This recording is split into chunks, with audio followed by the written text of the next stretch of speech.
Down in the shadows where the courthouse stands, a gavel cracks a fading hands. Judge Gull, they whisper with a crooked grin, played the game where justice don't win. Free Rick Allen, let him go. Chains on the innocent, don't you know? When the truth's been buried and the lies unfold, the fire in the people burns hot and cold.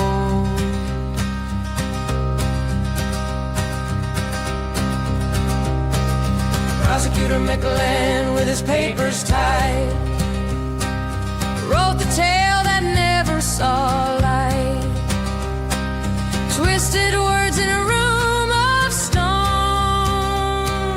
left Rick Allen to stand alone. Who will answer? Who will pay? The sun don't rise on a judgment day. Free Rick Allen, let him go. Chains on the innocent, don't you know? When the truth's been buried and the lies unfold, the fire in the people burns hot and cold. Officer Holeman, eyes like frost, drunk on power, the line got lost. Lock the doors, keep him inside, for justice limps where his footsteps stride.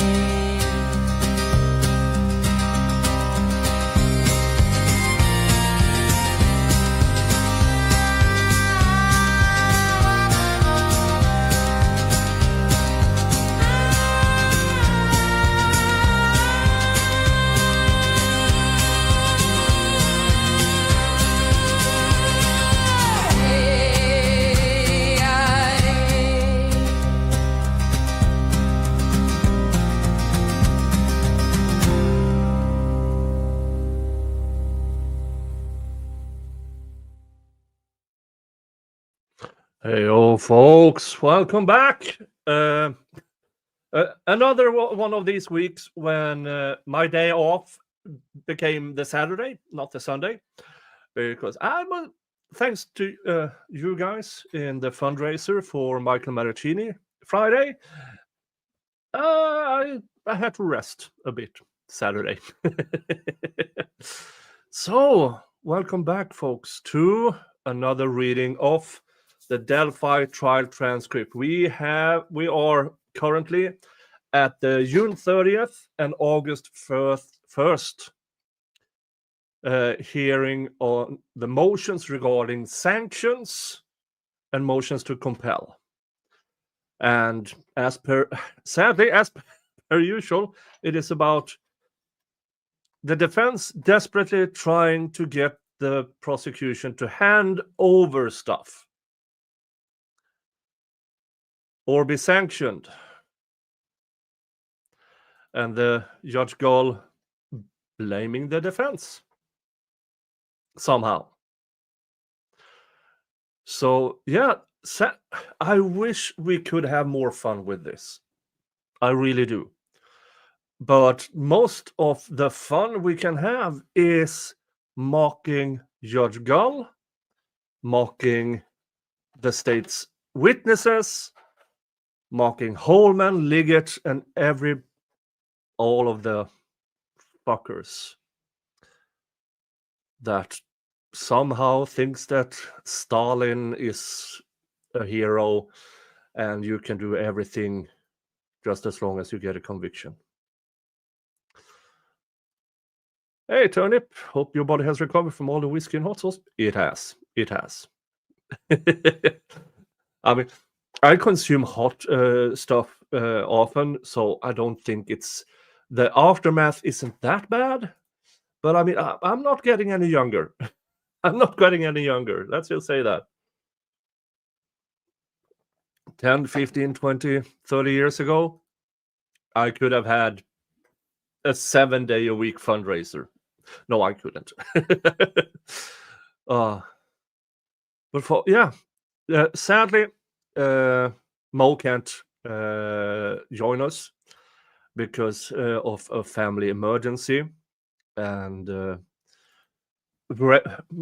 rest of last week schedules couldn't align, so this won't be a dual person reading, and I need to get going with this because, as you know, I'll be traveling to the United States in 2 weeks.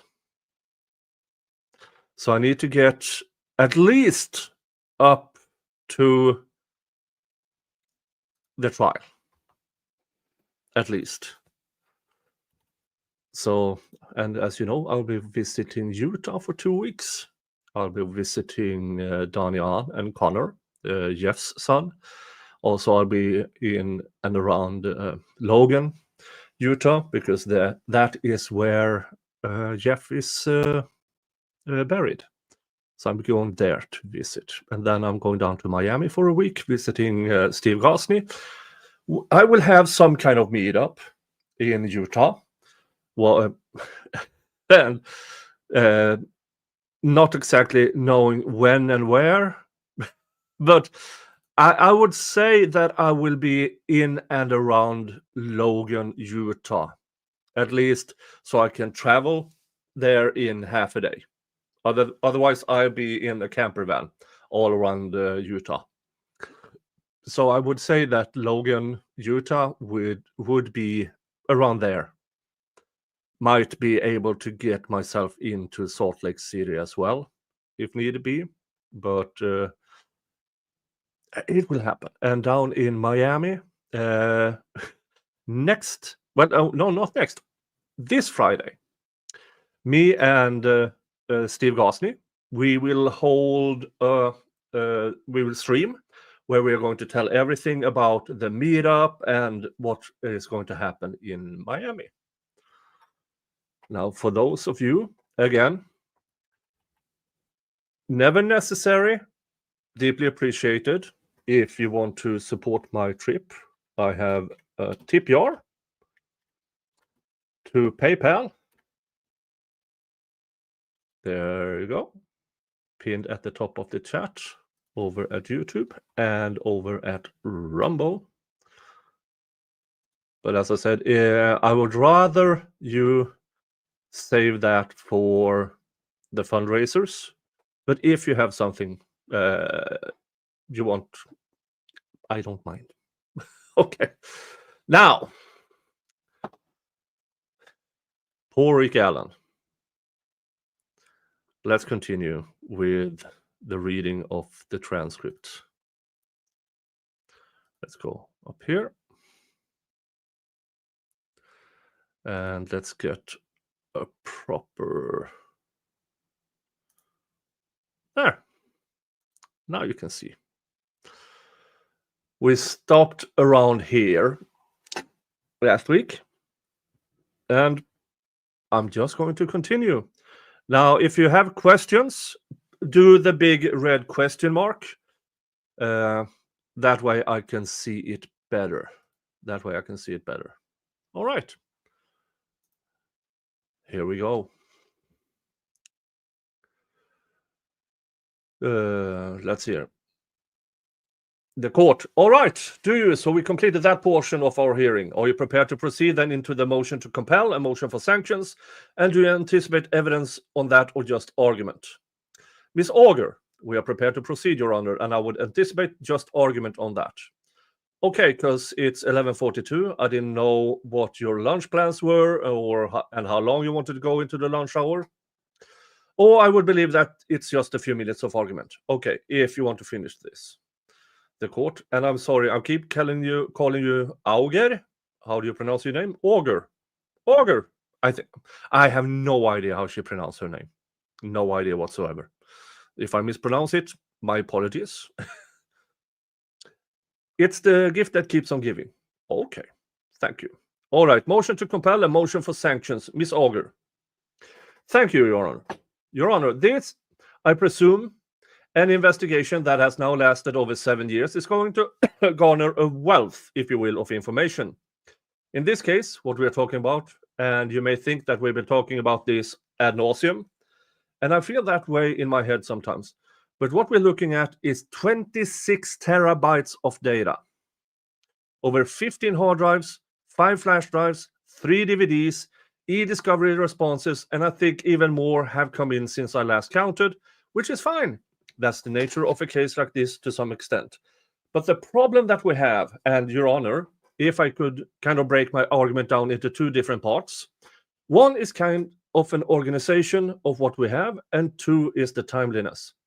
And if I could kind of start with the organization of the data. Indiana Trial Rule 26 dictates that if a document is being provided on a disk, each disk shall be labeled, showing the caption of the case and the document. We believe that in keeping with the spirit of the law, these documents need to be identified in some fashion that identifies the documents. So, for instance, we have a drive of e-discovery. There are 48,701 files.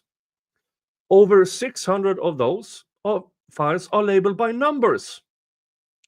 And so we, in the course of preparing the case, we, look for documents, and it's like looking for a needle in a haystack. And you reach out to the prosecution, hey, can you tell us, do you have this? Where is it? And the response is, you have what we have. Go find it. Yeah. Remember, Harry, this is the second time the defense has these documents. They had to return. So they already did kind of organize as best as they could up until they were disqualified. Then they have to give it back. And here is the evilness of the prosecution. When they were reinstated, they got it back, and everything they organized was gone. It was all jumbled up again. Everything.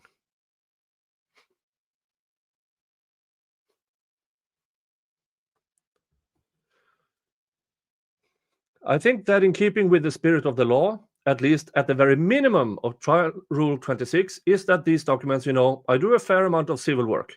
The courts are always wanting an order that documents in discovery is being organized in some meaningful way. And that's just simply not what we have here. So that is certainly an issue. For instance, one of the things we believe that we do not have is what we would refer to as round 2 of Google warrants. I don't know how familiar the court is. I don't want to speak down. But the way Google warrants work is there is a warrant issued to Google, and we want all of the devices in the geographical area during this timestamp. That generates a lot of data. In fact, in this case, round 1 came back with over 18,000 lines of devices, times, and locations. And so for privacy purposes, what Google does is when it responds, instead of putting names, it responds with device IDs. So there are over 18,000 lines of device IDs, times, locations, and the spirit of it is, and even the warrant that was sent to Google says, hey, we would like to ask for more data without an additional warrant listing out this. And so generally, what happens is you go back and say, to Google, we would like the subscriber information for these devices and narrow down. You don't ask, obviously, for all 18,000 lines of data. When I asked Mr. McLeland about that, he referred to me to an FBI geofence report. That's the geofence report that they weren't allowed to use in trial, by the way. And I think there's a lot of data. It was done by the U.S. Marshal Service, so I don't think the FBI actually did the warrant. And Trooper Vito prepared a report. So a half hour later, we were able to find the report, supplement number 118. Quote, on Friday, September 25th, 2020, I received an email containing the Google geofence information from the FBI. Again, I think that's a mistake, because we don't have any geofence information from the FBI. And he attached the FBI geofence analysis to his report. What we have are 6 spreadsheets of data that I believe are the original. He also, Mr. McClellan said, FBI agent Sabrick reviewed this data. I have searched. I don't know how many hours I spent doing name searches, looking for documents, looking for FBI agent Sabrick. I believe that they have this information. And it's not for lack of effort. It's not that we say, oh, I wonder where this is. I'll email Nick. We spent considerable time diving through these numbered documents over all these different drives. So I don't want to sound as we are whining, and maybe it sounds a little bit like that, but I think I have a solution. I hope that might help everyone in this course of this. Because I get the sense Mr. McClellan too is frustrated by just by the volume of data that exists. So alternatively, Your Honor, we would ask that, one, the state, because we didn't name these files, we didn't organize this data, we just are on the receiving end, that they provide a document index. Quote, here are the documents we have, here's where they are, and here's how they're named in the file. If it's quote-unquote doc, followed by a bunch of numbers, fine, but give us an idea, as the trial rules dictate what those things are. Alternatively, Your Honor, if we could reach out to the prosecutor, and again, we're not doing this without significant work on our end, because everybody's got a lot to do too, that they have 7 days to respond, they tell us what drive it's on and the file name, so we're not hunting, trying to do word searches all over all of these different drives. And if they don't have it, say so, and then it's not going to be admissible. What, of course, we're concerned about is, oh yeah, we had it, and it shows up at trial, and we've never been able to find it. But, so Your Honor, that's kind of one of the things we're asking for. On another issue is the timeliness. Things have been taking a very long time to get to the defense. And the problem is, and again, I understand the volume, but the problem is we receive things, we rely on them, we then prepare a defense accordingly, we outline a strategy. These are the deposition we want to take on this day because we have this data, you know. These are the experts we feel that we need. These are the meetings we feel we need. There's a lot of work done in reliance of that. So, for instance, we took the deposition of Sergeant Chris Cecil of the Indiana State Police on, I believe it was Wednesday, May 15th. The day might be wrong, but I mean, you know, this is 7 years later. So we arrive at the deposition, and Sergeant Cecil has done more work over the weekend using 2 updated programs. He provides us with the raw data. I don't even have the type of code I need to hook it up to my computer. And says, yeah, I'm going to do another report on this. And we still don't have the report. And once we have that report, I anticipate it might be somewhat lengthy. We need to get that to our expert. He needs to review it. We need to prepare. We need to have another deposition of First Sergeant Cecil. So these are the kind of things that are not unheard of, but they are very frustrating. One of the things that we are asking the court to order is that Sergeant Cecil's report be provided to us by August 13th, so that we can do what we need to do with that report and get that second deposition in. Your Honor, and I have, if I may approach, you may, just kind of a summary of our request. Thank you. Move to Exhibit B. The court, yeah. Just a summary of our request. The court, okay, I just had it marked as Defendants B. Ms. Auger, okay, I just want to make sure. Your Honor, as you can see, I want to go back to our hearing request number 1.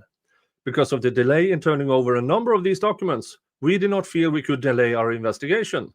Mr. Baldwin, upon learning, being contacted by someone, traveled to Georgia to obtain a picture. That picture was later authenticated, if you will, by Detective Vito, that yes, he'd seen it. I'm sorry, Detective Purdy of the State Police, that he had seen it. But had that photograph been turned over to us in a timely fashion as dictated by the trial rules, Mr. Baldwin and his staff would not have had to travel to Georgia, get a hotel, a conference room, meet with this individual, and compensate him for his services. Okay, I apologize. They don't have the photo, we have it. At some point, we believe they should have, but we think that it would be appropriate for the state to compensate Mr. Baldwin for having to travel to obtain that photo. The court. Okay, wait. You got a photo that the state doesn't have, and you're requesting that? Ms. Auger. Well, I can fill in the gap. I understand your concern. The court. Well, because you're telling me that the state should have provided you with a photo that the state doesn't have. Ms. Auger. Your Honor, on April 12th, 2017, the individual with that photograph and with, quite frankly, a great deal of information reached out to the Indiana State Police and talked to Trooper Winters, identified himself, that he had these photos, gave a great deal of information about one of the suspects in this case. That information was not turned over, and had that information been turned over, we may not have been in a position where we had to travel all the way to Georgia to obtain this. The court. Okay, you lost me. How the fuck are you lost? Judge Gull. How is this? This is a proper. I mean, how you can make it easier. Your Honor, the state received a tip from an individual, April 12, 2017, that he was in possession of information and photographs. They never cared. So now we had to go get it because the state couldn't be bothered 2 months after 2 minor girls were brutally murdered to go get evidence. But that's not a proper way to say things in court, but you know what I mean. But that is basically what Ms. Auger is saying here. Judge Gull, the state didn't care about finding evidence about Abby's and Libby's murder. We did. We care. The court, blah, blah, blah. Ms. Auger, April, yes, Your Honor. The court, April 12th, 2017, talked to Trooper Winters. That information was not turned over to you. Correct. I'll let Mr. Baldwin was more involved in this, and I'll let him speak on this. The court, did the state ever have possession of this information? Ms. Auger, yes. The court, okay, continue. You see, you weren't lost, Judge Gull. You just wanted to waste time. Ms. Auger, they can't. Detective Winters told us they can't locate that particular photo. But they were told about all of these photos and all of these items on social media.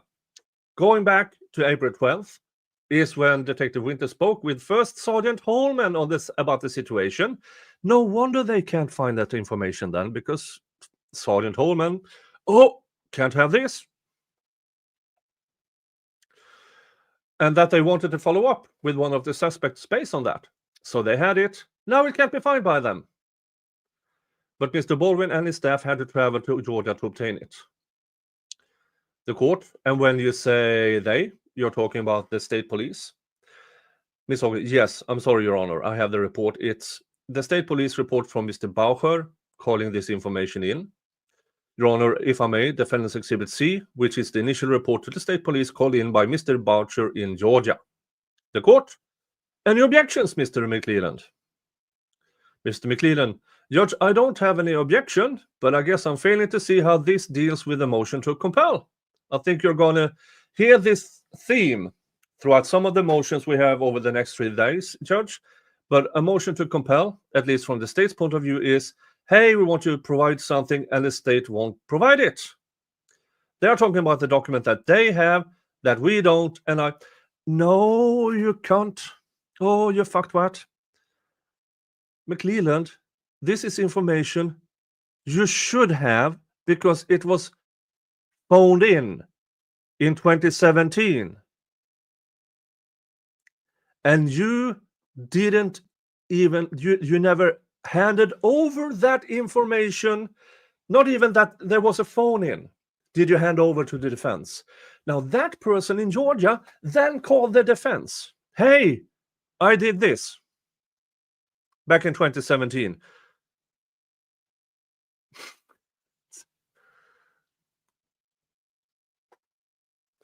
Blah, blah, blah. This is something morphing into an argument that we should have had it, but since we didn't, well, you did have the information, just not the photo. we should be compelled to pay for them to go get it. And that's assuming it's discovery on top of everything else. And so I guess I'm not sure where this line of questioning is going, Judge. If we're here to compel, if there's something the state hasn't provided them, we can talk about that and move forward in that fashion. But I guess I'm just not sure where this is going with this line of questioning, Judge. Ms. Hoger, Your Honor, it has to do with sanction for failing to turn over. Oh, okay. Then I'll show C is admitted. You see, Judge Gull, I mean, just reading, Judge Gull seems to do reasonable things. But then we know everything about this particular, the photos, the information about another suspect, never admitted at trial. And I bet she knows at this point in time that it won't. Judge Gull is here wasting the defense's time, because the third-party culprit, the denial of them having that, was shortly before trial. And so more or less she ruined years of defense work. The defense was always going to be the third-party culprit defense. And Judge Gull denied it shortly before trial. Ms. Auger, thank you. And then, Your Honor, very briefly, when we took the deposition of Chris Cecil, and he told us that he had done additional reports using 2 different software versions. And so the way those work is you run the phone through the software. It generates a number of reports of data that is kind of dense and difficult to understand. And then it's usually what Mr. Cecil did in 2019. He prepared an 11 or 12-page summary report that kind of outlines the important parts. And, you know, for those of us who aren't always sure what we're looking at, explains the data that he's been able to extract from the phone. He did say that he was going to do another summary report based on the new extraction he had done just several days before. And folks, every time you do an extraction, things go missing. And if I remember correctly, those phones were extracted 4 or more times. Remember from the testimony from the Karen Reed trials? Every time you extract, something disappears. And so I reached out to Mr. McLeland about that several times. We need to get that to our expert, so on and so forth. So we would like to have that by August 13th, Your Honor. We would also like, at this point, they think they have all of the data they're going to get from the phone. So we would like an order that we're done creating new reports, extracting new data. They've done what they've done, give us what they have, so that we can move forward and they can respond accordingly. It's been 7.5 years now. In terms of any new evidence, and, Your Honor, I think this should apply to both parties, that any new evidence that either side receives is turned over to the opposing side within 7 days. And, Your Honor, to make sure, because all of this data, what we would suggest is that both parties disclose their exhibits by October 1st. That way, each side has an ability to go through, make sure we received everything ahead of time, and we're given, I think, save a lot of time at trial. You know, did we receive this? When did we receive this? Those type of issues. Thank you. Okay. The court, okay. Here again. This is a really strange passage. Something here is clearly missing, because Miss Auger here is answering something. What is missing between here, here, and here? Again, we can't be sure that these transcripts that we received, transcripts that is, now we know that the appellate attorneys do have a lot of stuff that we are missing. But why would Jody, why would the court tamper with the transcripts like this? They don't want us to know, and they by now know that the appellate attorneys are tight-lipped. They won't. To my, how can I say this delicately? The appellate attorneys, which are good ones, don't seem to believe in so help from social media for some reason. I don't know why. I mean, the last few years if tens of thousands are reading through the transcripts and find stuff and report on those stuff, how does that not help having tens of thousands of helpers? I don't know. But okay, so we can more or less determine something here is missing. I don't know what. Maybe it's McClellan being a dick, which is probable. Maybe it's the court saying something stupid, which is also probable. But let's continue.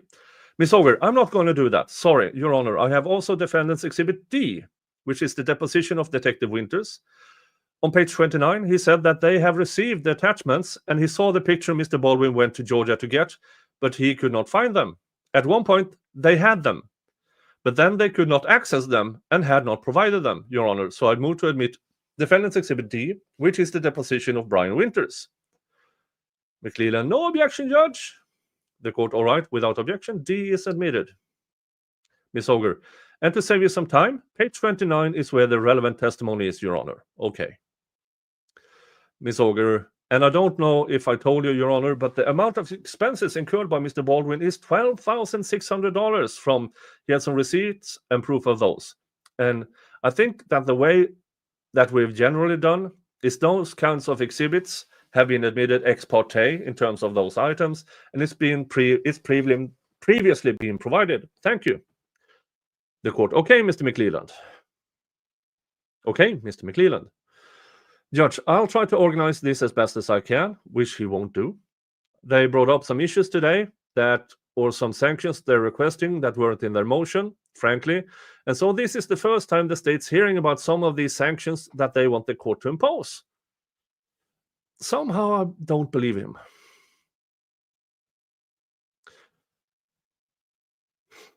But first I'll start off that with the organization of the data. The data we gave to them is the data we have in the same format and organization that we have.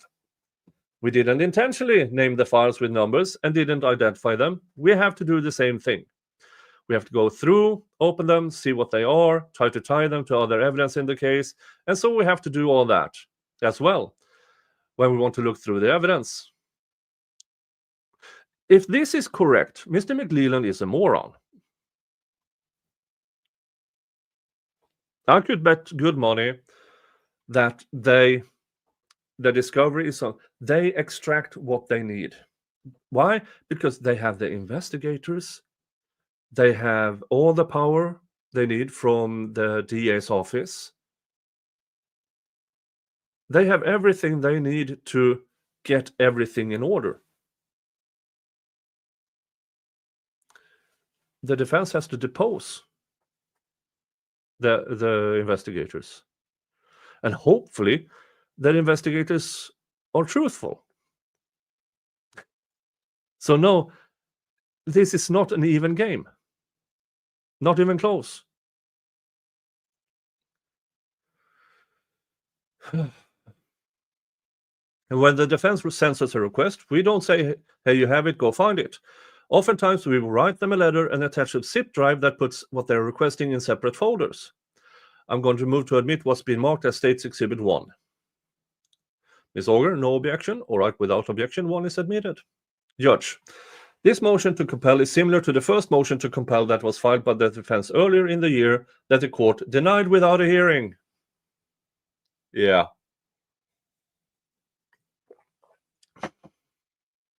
In between that motion to compel and this motion to compel, The defense has asked us for several things. We provided that to them. That letter is a letter in response to this motion to compel. They sent us an email on April 16th and April 23rd. We responded on April 26th. And as the court can see from the letter, we not only outlined what they want, but have provided a zip drive with that put it in separate files for easy access for them. And so it's not a situation where we're saying, you have what we have, go find it. It's a situation where they say, does this exist? And we say, you have what we have. We would have to go through and look through and see if it exists. We do the best we possibly can every time they make a request to appease them. Now, here is he's answering in two different ways here. Now, when the defense is asking for this, we know you have. Where is it? Then they just, yeah, here it is in the zip drive and everything. When they ask, you should have this. Where the fuck is it? Then they say, yeah, you have what we have. So he's painting Miss Auger as hyperboling. But in essentially what he is saying is, yeah, we do what we want. Because we don't care. We do the best we possibly can every time to make a request to appease them, but at the end of the day, it's their responsibility to go through the discovery and find what they're looking for, and so that's the first. With the timeliness, Judge, discovery began back in December of 2022. We talked about this issue, the defense filed a motion, and the parties agreed that the discovery deadline would be November 1st of 2023. That's what we agreed on, and we met that deadline. We've given them discovery by then. No, you didn't, you asshole. We know that because just by example, at trial was the first time anybody heard about Brad Weber. All of a sudden, he did not service ATMs as he claimed as an alibi. He was actually driving home from work directly, being there around 2:30 to startle Rick Allen. We know that was a lie because after the trial, they found the video of his car returning at 2:44, 15 minutes later, which tells us that Brad Weber not only lied about his alibi, he returned home later than he said.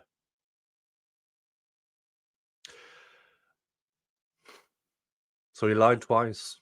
First to the investigators back in 2017, and then under oath at trial. Does that sound suspicious to anybody?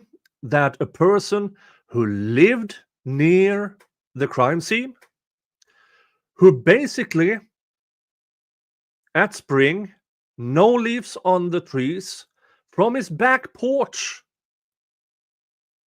could see to the crime scene, about half a mile away.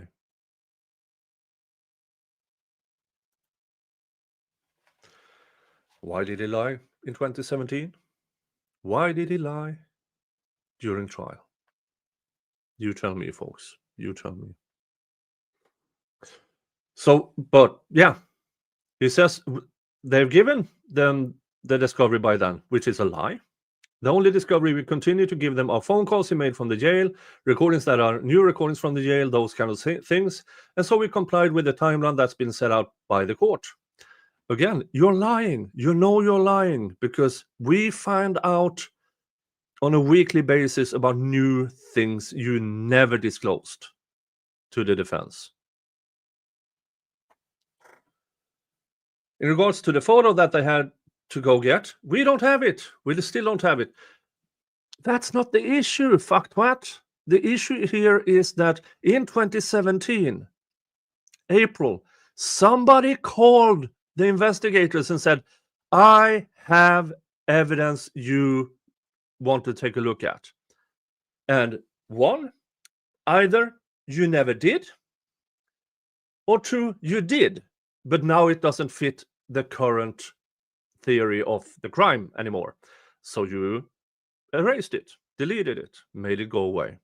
There's only one, there's only, those two things are the only ways. Either you got it and deleted it, or you never cared. It's the two only options.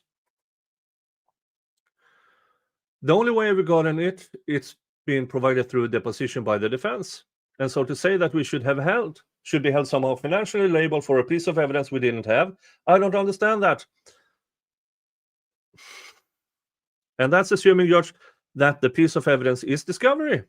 We have this big divide where the defense wants to say, well, we think this is exculpatory, and so therefore it is discovery, and you should provide it to us, and you should be required to provide it to us. That's not the rule. We have to provide discovery to it. That's exculpatory evidence and evidence of the crime, and we're done that. You do not decide what's exculpatory or not, Mr. McLeland. You do not have that authority to say this is exculpatory and this is not. That's for the defense, and then they provide the motion to the court. You have an obligation to turn things over, you fucktwat. And you don't.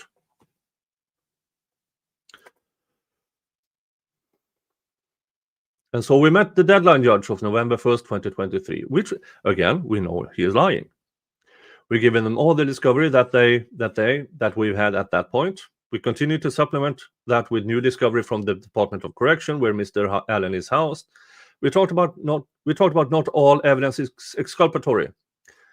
The state decided from the standpoint at the beginning, we were going to give them everything, except the things we know you didn't, you lying sack of shit. All the tips, all the information we have, we're going to give that to him. That doesn't mean all the information is discovery. It just means we're going to be open and give them everything that we had, and we've done that. When they ask us about where things are, we do our best to accommodate them. I've done everything I can to spoon feed them where the stuff is, including putting it in separate files for them to access with the labels. And you can see that from the letter I put in there. It's labeled, for example, phone pings. It's labeled phone pings in this zip drive. They're all right there. This is what we have. And so we've done that. This is a second motion to compel and for sanctions. Blah, blah, blah. And again, they say, oh, we gave them everything. Really, Mr. McLeland? Did you give voluntarily the information about the Purdy professor? Did you voluntarily give them the 12-page summary of the Odinist report? Have you ever given the 85-page Odinist report, which the 12-page report were based on? You never did, despite we know you got it.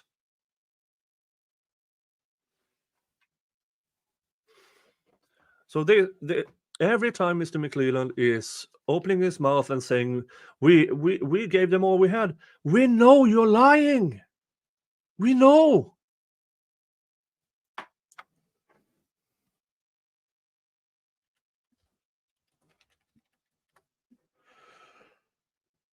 The first one was denied without a hearing. Yes, we know. They filed this motion to compel on April 36th. The state sent that letter on April 26th. They just made the request from us April 16th and 23. They set the deadline. If you don't respond by now, we're filing a motion to compel. That's not what the rules say. They have to work with us and try, I guess, to resolve these discovery issues without a court intervention. Seriously. From day one, the investigators, the McLeland, have done everything in their power to not hand things over.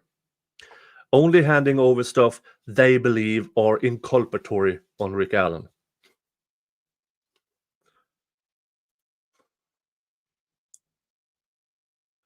Against resolve these discovery issues without the court intervention and giving us a deadline of that short amount of time and having us respond, then not really working through the rules, Judge. But we did respond, we sent that letter, we gave them everything they asked for with the exception of the standard operating procedures, SOPs, and the chain of custody. Yeah, why didn't you? And I didn't have those in my possession at the time. They've since been provided with those. And so everything they requested on their discovery request, they already had. We just provided it to them in files that they could easily access. We did their job for them. Oh, you cunt. We went through the 26 terabytes and separated everything they wanted out into individual files for them. And so we've done that. The remedies, they've asked for some new remedies that are different from what their motion requests. The motion for reimbursement for him to travel to get a piece of evidence that he believes is exculpatory. I don't know how the state should be liable for that. We didn't. It's not like we had the piece of evidence. We were withholding it from them. You did. You never told the defense you had that phone in. You never did. And please, folks, reminder here, hit that thumbs up and please be active in the chat, because the more active people are with the thumbs up and chat and everything, the more YouTube likes to promote things. So please accommodate me on that one. Thank you. You can see from the deposition, Brian Winters believe it was collected, but he can't locate it. We don't have it. This is an oxymoron. Winters believe it was collected, but he can't locate it. Is it because Holeman knew where it was and deleted it? I think that's a strong possibility. And again, that's assuming it's exculpatory or part of discovery, which the state is not conceding that it is. And so the remedy of that, Judge, I think is just outside the scope. Further, they're asking for other remedies in their motion that I think are just ridiculous, frankly. They have asked to admit evidence that they believe exonerates the defendant. They believe that they should be allowed to bring it in without any kind of objection from the state. I doubt that. Again, I think it's probably because they can't meet their burden for third-party motive. And so they're looking for an end around to be able to get this piece of evidence into the trial. Jesus fucking Christ.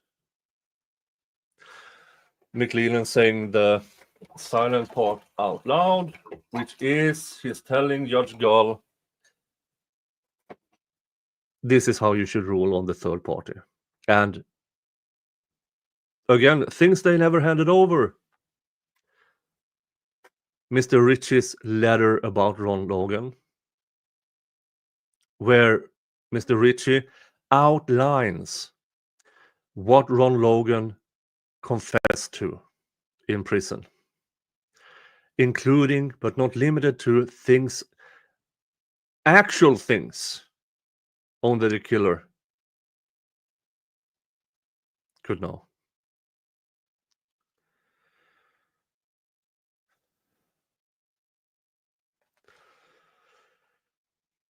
And then they want to exclude the entirety of the evidence from LG's phone, Libby's. That remedy, if you take a look at the case law, it's specifically Jester v. State. That's not a part of this hearing. Jesus.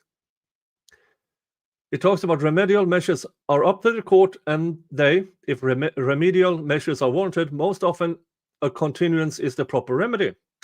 Only if it can be shown that the state acted in deliberate action and thwarted the defense's right to a fair trial should a court order the exclusion of that evidence. And that's Phillips v. State. There's also Weishart versus State.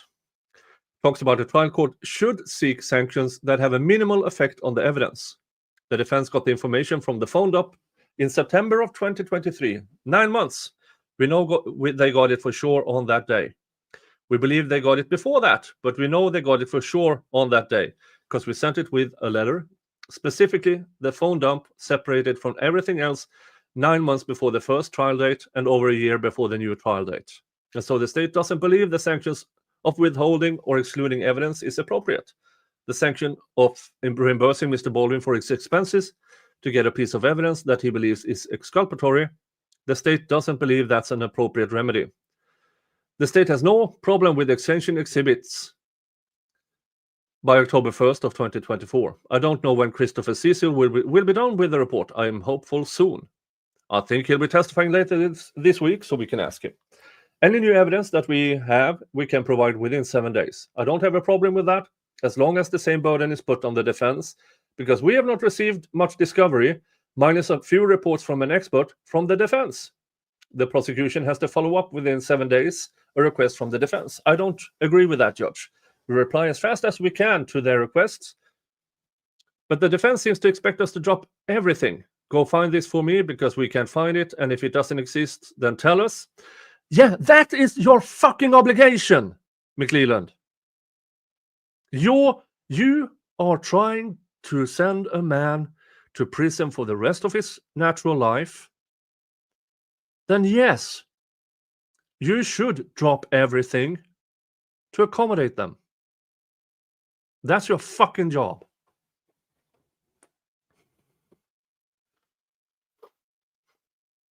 Yeah, as Tammy Martin says, how about Holeman overheard saying, how the hell did they, the defense, get the Frank's memorandum, hiding as much as they can because they had to pin it on Rick. Yeah, Holeman was apparently overheard saying once the Frank's memo, they knew about the Frank's memo was about to come in, he was overheard saying, how the hell did they get that? He knew, Holeman. He knew that there were bundles of evidence against Logan, Holder, Westerman, Fields, Klein.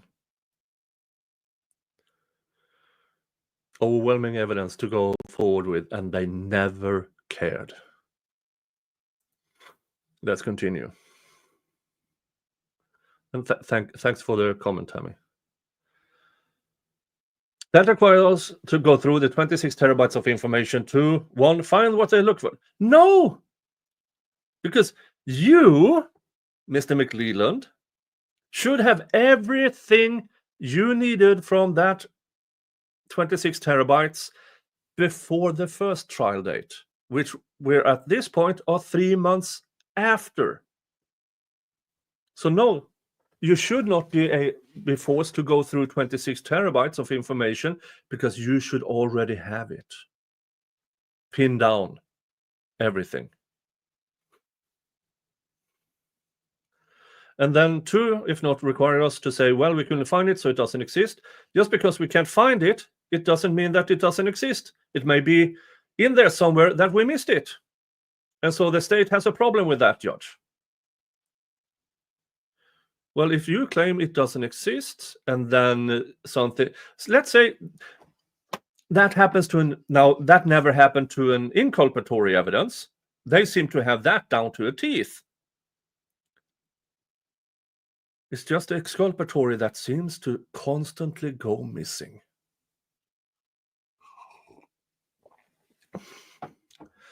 Again, I feel like we're doing the job for the defense. They want us to go through and label each file and organize it for them, all 26 terabytes. Yeah, that should have been done before you handed it over. I don't know how that's possible, Judge. Then how do you expect it to be possible for the defense if you, with all the manpower, all the investigators, everybody, you have everybody at hand, and you say that you can't do it, but you expect the defense to be able to do it?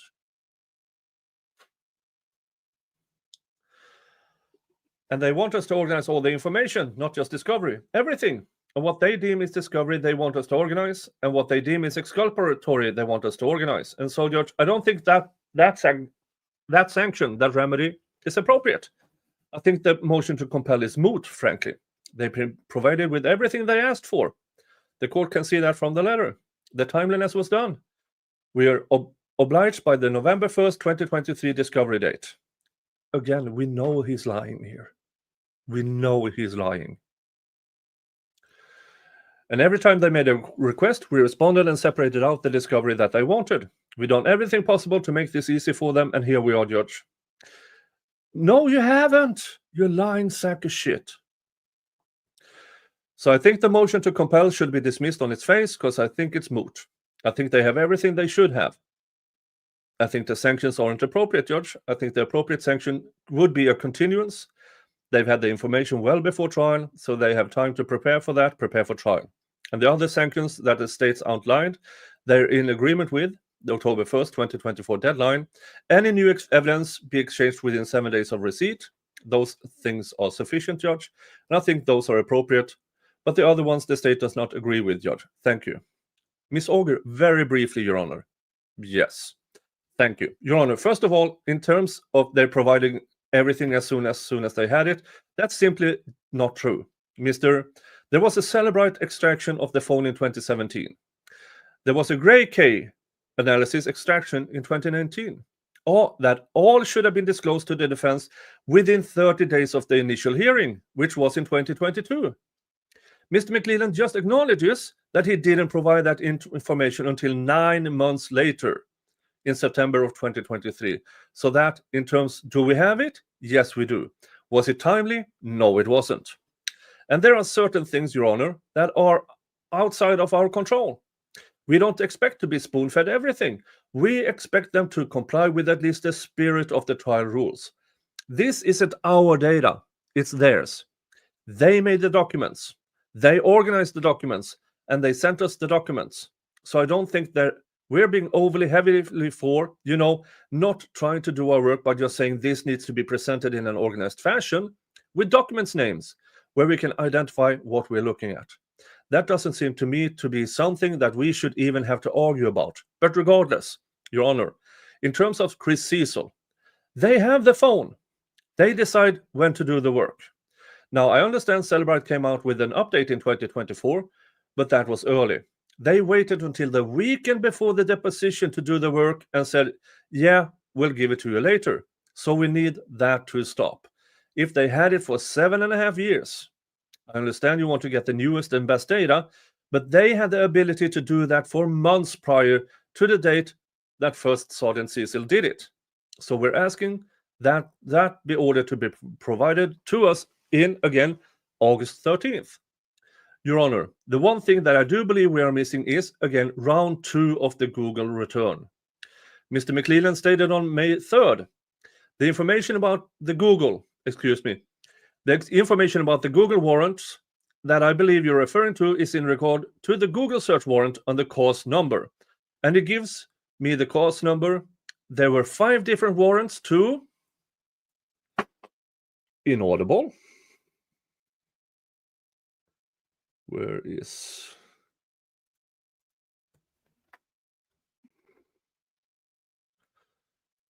inaudible 22?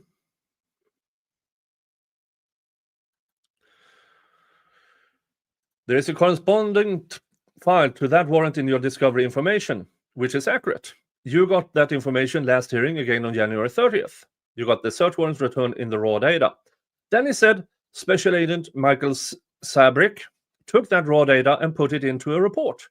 We have no reports from Sabrick. Andy and Brad searched everywhere. Quote, this report is including the FBI reports. I can't find it in the FBI reports. Quote, you got those reports last year. Further, ESP Detective Dave Vito used the information that Sabrick gathered and used it in his report. That's the supplement 118 I read to you earlier, where he says he has attachment. But we can't find the attachments. So if we could just please have that round 2 of the Google return that identifies the device IDs to the names. Thank you. Anything else, Mr. McClelland? No, Judge. The court. Okay, all right. Then I will take the defendant's motion to compel a motion for sanctions under advisement to review all the exhibits that have been submitted. All right, are we ready to take our lunch break? Then, ladies and gentlemen, why don't we resume? I'm not sure would counsel approach. Sidebar. The court. I think, oh, it did mute. Okay. I'm just not sure with the mute thing up here. This is kind of, oh, where is he going? Where is the defendant going? Is he going back over to Carroll County for lunch to the jail? Mr. McClelland, I would think he just goes to the last time we went to the inaudible.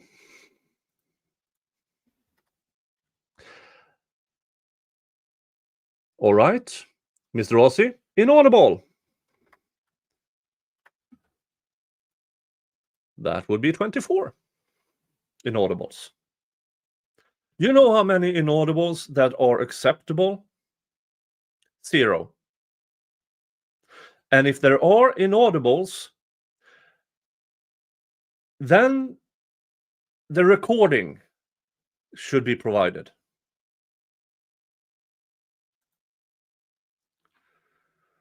Hey, Texas Annie. Hey, Skin Row. Hi, Davens Moore. Tammy. Precocint. Virginia. Hello, everybody. Thank you for being here. The court, okay. Because I didn't know how long it would take them to get him taken care of. Okay, hour for lunch. Is that okay for everybody? Mr. McClelland, yes. The court, hour for lunch. Is that enough for every? Okay, thank you. Sidebar concluded. The court, okay, let's resume. It's 12:20. Let's resume at 1:20. And Jody, you can go off the record. Off and on again. The court, okay. We are back on the record. We are now hopefully ready to proceed on defendant's second motion to dismiss. Mr. McClelland, Judge, before we proceed to that, Judge, I would ask the court to allow me to reopen evidence in the motion to compel. The defense made some arguments that weren't in their motion, and I was able to do a little bit of, I guess, looking around over the lunch period and talking with Detective Vito, and was able to find some documentation I'd like to submit to the court for their consideration. And so I would ask the court to leave to reopen that to enter 2 new exhibits that I found over the lunch period. The court, you may. Thank you, Judge. And so I've given these to defense already, and I'll explain to the court it states Exhibit 2 and Exhibit 3, and I would like to admit those, and then I can explain to the court what those are. Any objections? Nope. Okay, 2 and 3 admitted without objection. Ms. McClelland, thank you. States Exhibit 2 is the supplemental report from Detective Vito that Mr. Auger referred to in her argument, Supplement 118. That's the first page. If you look at the second page, it is a screenshot of the attachments to Supplement 118. And I have highlighted that for the court's convenience. Supplement 118, and if you look at attachment, it has the number 118.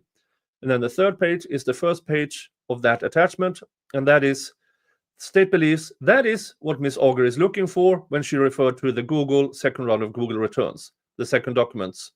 The second document, States Exhibit 3, is a discovery receipt and is signed January 30th. Now that's when defense counsel were put back on the case.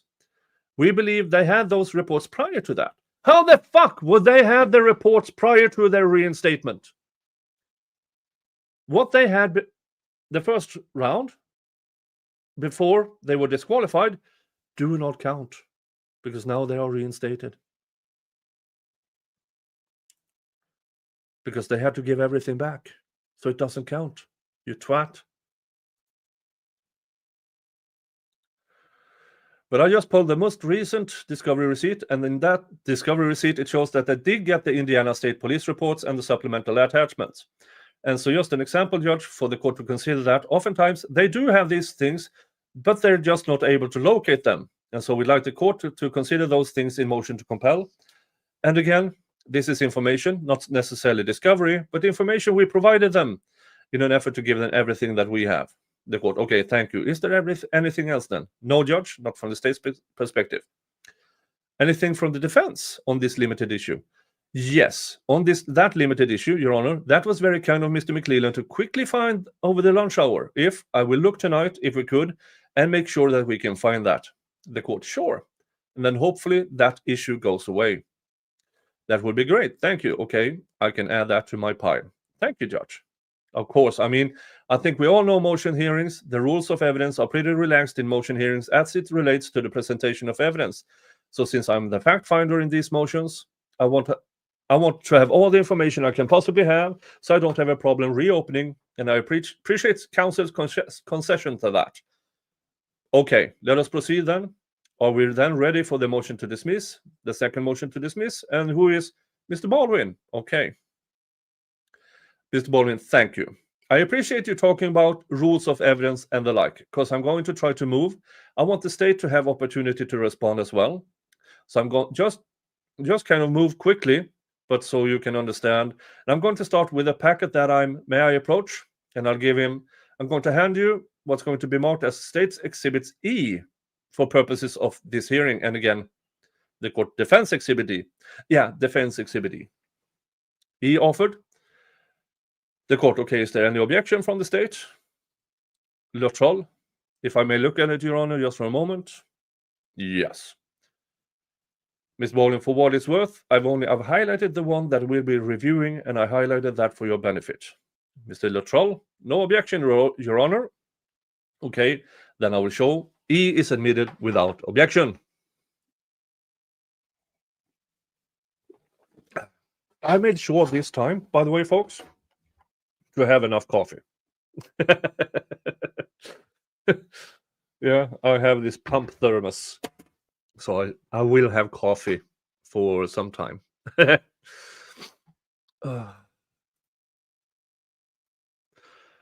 Mr. Baldwin, Judge, I have in the right-hand corner of these documents, which I will represent are emails between Jay Abbott and Doug Carter concerning early developments in the Delphi investigation.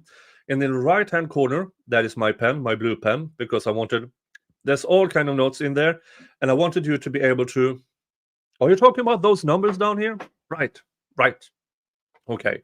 I wanted that so you could quickly get to where, okay, I want to go. So I'm going to highlight.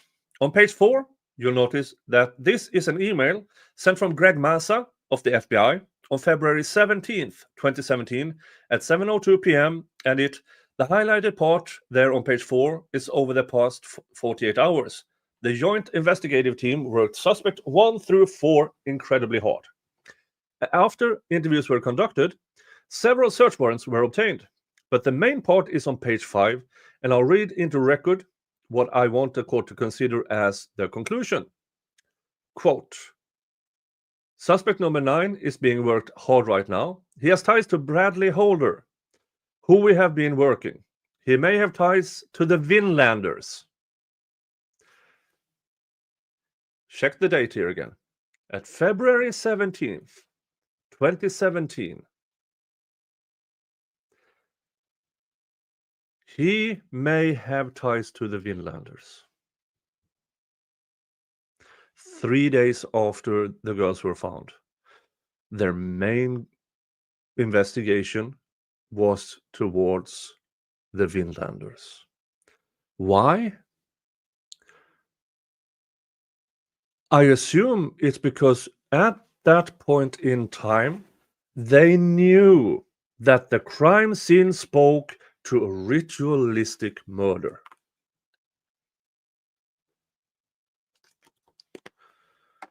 All of that, they never wanted the defense to find out. All of it. That is why I believe the first 70 days of interviews are gone. Because that would show the defense that the majority of interviews and questionings that weren't just tips coming in, they were actively trying to find information about the Vinlanders, people connected to the Vinlanders, people associated with the Vinlanders. They were looking for the murderers in a known, violent, probably should be classified as domestic terroristic organization.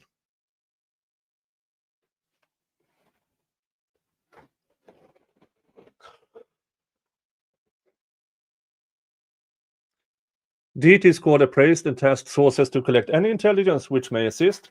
Crime scene photos and victimology passed to behavioral analyst unit.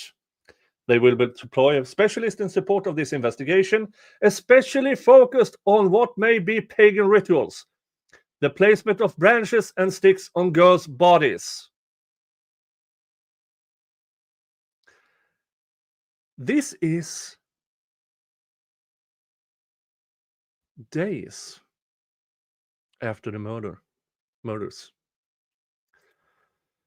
And then we move to page 7 is basically the same. I don't know if it was a repeat email, but I've highlighted it. And again, that was on February 17th. And then the last thing I wanted the court to look at is on page 12 that I've highlighted. My 12, it's in the bottom right-hand corner. And this is from an email between between Jay Abbott and Doug Carter. And it says, quote, as of right now, after working this straight through, since the bodies were discovered last Tuesday through tonight, we have exhausted every lead and utilized every technique available. So that on Exhibit 8, is it? Miss Auger, E. Yeah. So they're referring to the first week of the investigation where they claim they exhausted every lead and utilized every technique available. We know they didn't. I mean, the things about Elvis Fields, him lying about his alibi, Ron Logan lying about his alibi, how was that exhausted? And who determined it was exhausted? Where is all of that? Who determined that Elvis Fields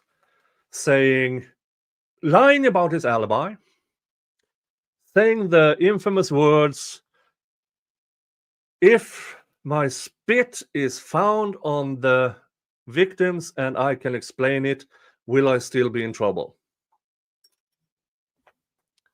How was that exhausted? How? Where are those reports outlining what they actually did? Do they even exist?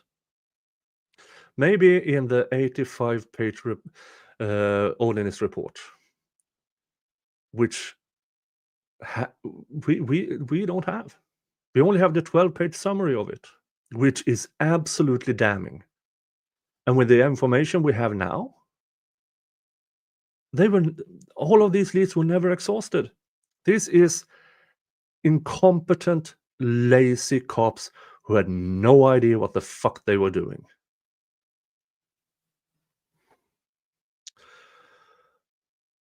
Mr. Baldwin, E, that's all I would ask the court to consider on Exhibit E.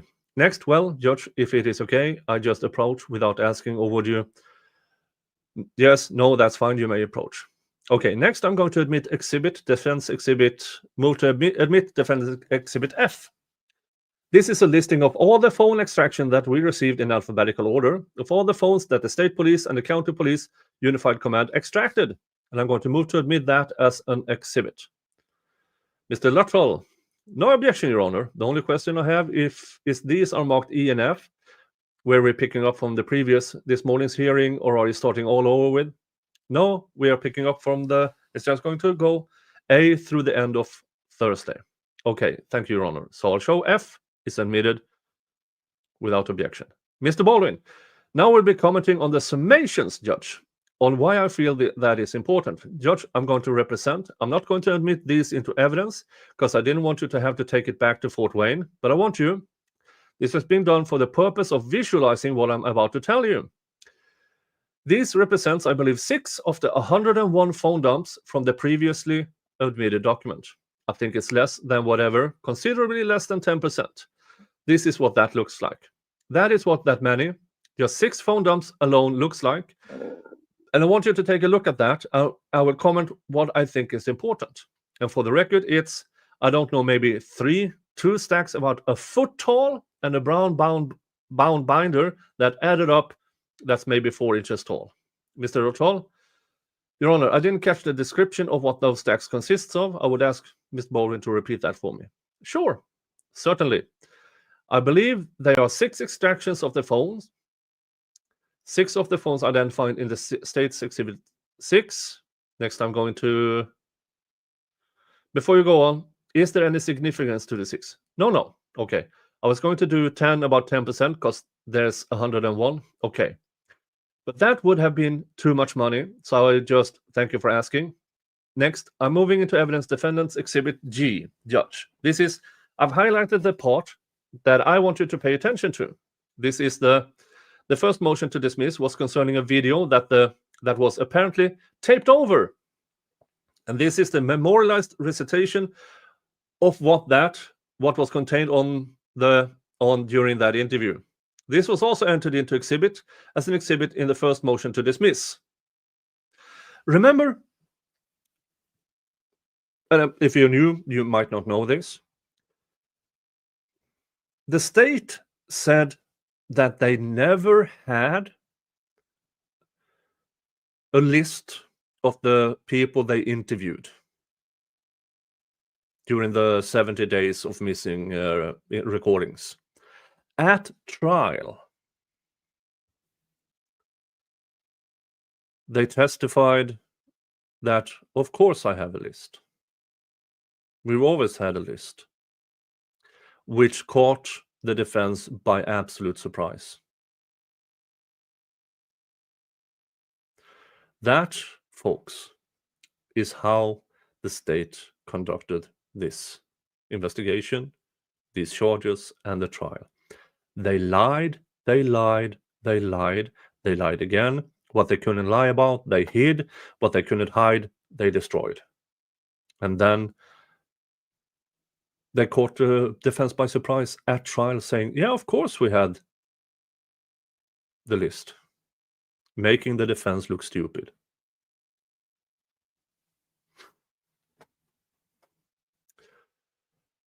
This was also entered into exhibit as an exhibit, the first motion to dismiss. For this purpose, I'm asking you to focus on, I'll read into the record. Holder believed, this is the 4th paragraph. Holder believed that this is when Logan would contact AW. Holder, talking about Brad Holder, actually met, Holder never actually met AW himself. And he believed that Logan only actually met her the one time as they attended different schools. That is about Abby. Holder never actually met Abby himself and believed that Logan, his kid, only met her one time as they attended different schools. We know that's false. Absolutely. We know that is false. Because this was referenced in the summary that he said the first interview, Brad Holder, said, oh, he never met Abby. In the second interview that was conducted in, when was it, 2024, all of a sudden he met her once or twice.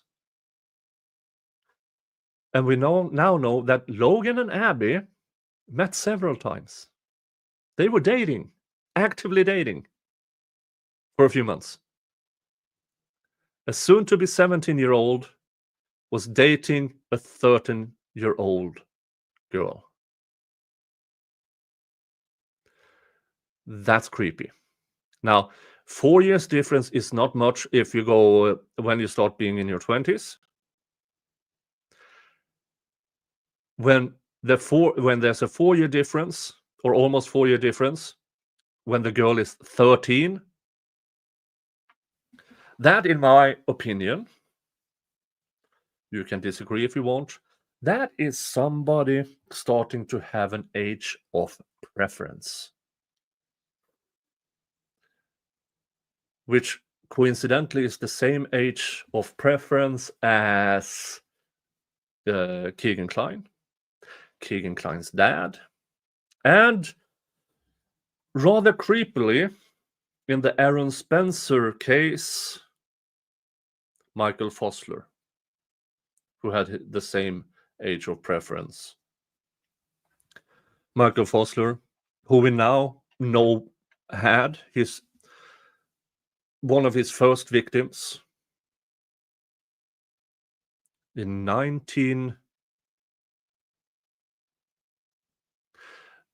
early 1980s, 1981 to 82. We now know because one of his first victims has come forward. Michael Fosler was a cop who lived a bit over an hour away from Delphi, Indiana in the 80s and 90s, who also, coincidentally, was from a Freemason family. I have that interview, which I reacted to. It's published. It's as a stream about a week and a half ago. Is there a connection between Michael Fosler and the Delphi case? I think there is. The hard part is most of it is deleted because he was a cop.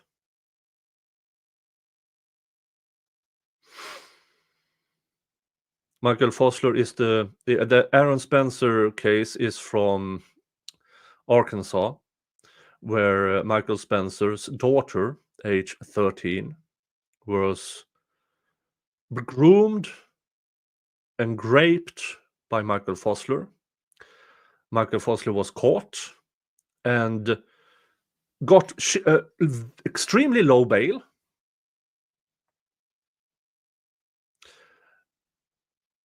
Got paid bail, and then went on to kidnap Aaron Spencer's daughter. Aaron Spencer's found Fosler's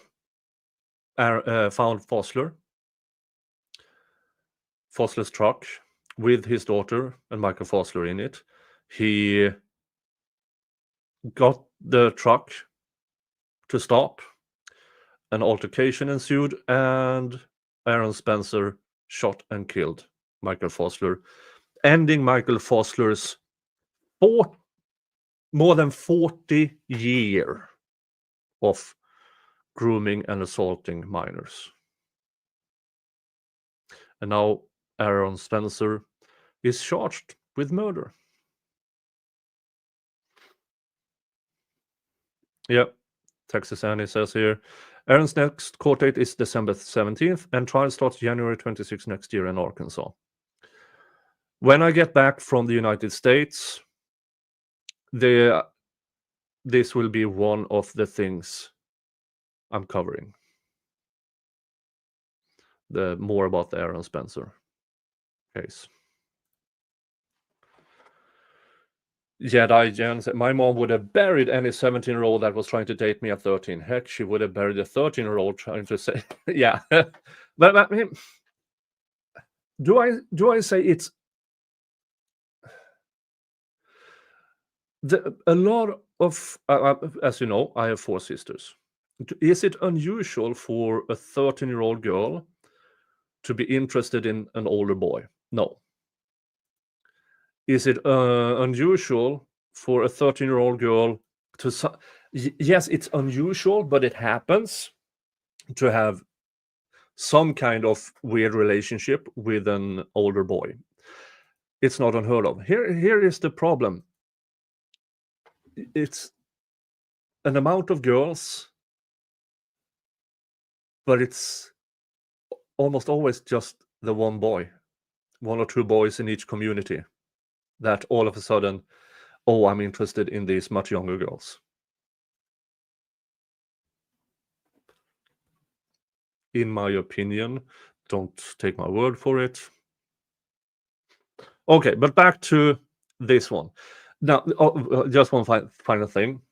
More women out of Indiana, in and around Hamlet, Indiana, from the 1980s and 1990s, need to come forward about Michael Fosler. More need to come forward. Michael Fosler also had a trucking company. the amount of victims in of Michael Fosler, I don't know if in the hundreds is sufficient. Hi, Rambo. Did Abby's mom know about this? No. Apparently, this was kept hidden from the parents and grandparents and everybody around. All right, let's get back to this.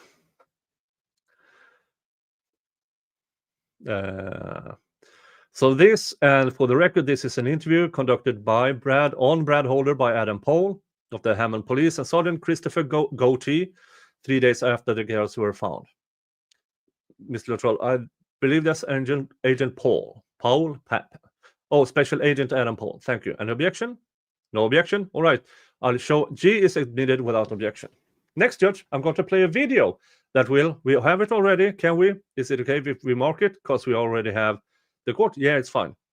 This will be Defense Exhibit H, I think. But this is a videotaped interview with Brad Holder from August 30th, 2023. I have provided the entire video that was provided to me, but we're only going to play from 5:25 to 6:25 because that's what's pertinent for purposes of this hearing. Any objection? Ms. Auger, how about 5:15? 5:15. She wants another 10 seconds. Mr. Baldwin, that's fine. Any objections? Ms. Auger, Judge, can you see it? The court, yes. Auger, okay. Yeah, hold up. Before you, wait, it hasn't been admitted yet. I'm sorry, Your Honor. Excuse me, Your Honor. No objection. All right, without objection. Ms. Auger, can I play it? Yes, you may, Mr. Baldwin. That ended at, for the record, that video ended at 6:46 and started at 5:15. Jesus Christ, now I really want to...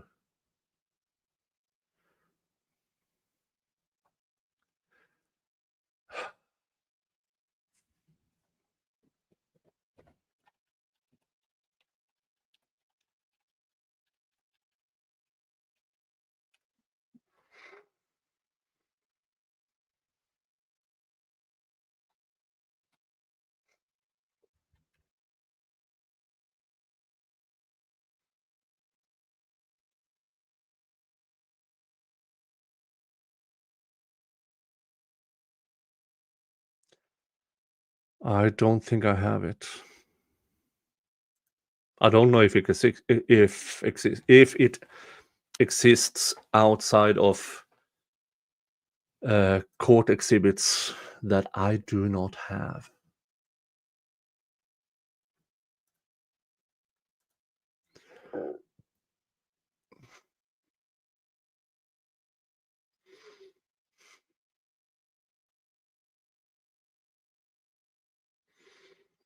I don't think I have it. I don't know. No, sorry. I wish I had. Mr. Baldwin, that ended, for the record, that video ended at 6:46 and started out at 5:15. Next. Ms. Auger, do you want this or the court? Whatever you just played, give that to Jody. Thank you. Is it okay? Proceed, Your Honor. Now, the recording is Brad Holder saying all of a sudden that he has met Abby once or twice, which is in stark contrast on what he said when he thought he was a suspect. Then he said and lied and said he never met her. And he thought that Logan only met her once. In the interview, he had to change his mind. Well, he didn't have to, but he changed his mind because he was no longer a suspect and Rick was charged. Isn't that weird? People are involved, suspects, persons of interest, lies when they're at the time of the girl's disappearance about where they were, what they were doing, with whom they were doing things. But as soon as Rick Allen is charged, they start telling the truth. Isn't that weird? Probably because they have been told, yeah, tell everything you need, you won't be in trouble. Let's continue. Is it okay to proceed? Yes, go ahead. We're just getting that marked, sir. Next, I will move, offer into evidence, Brad Holder's deposition from May the 2nd, 2024, and I will refer to lines to page 19 through 21, and I'll read the relevant parts of that I would like the court to consider into the record. This is for the record. This is, I am deposing and asking questions of Brad Holder, and then the answers will be his answers. How many times did you meet AW? Those 2 times. Twice. Were you a part of the supervised? I would guess so, maybe. It was, I mean, we both gave them distances where they could, sit there and talk or whatever. So he was there when Logan met with Abby twice. So he lied about how many times Logan, and those were just the times that Brad probably knew. It's sickening. How would you allow your soon-to-be 17-year-old meet and date a 13-year-old girl? It is bothersome is understating. It's creepy. It's absolutely creepy. It's not like she looked 17. She looked 13 or younger.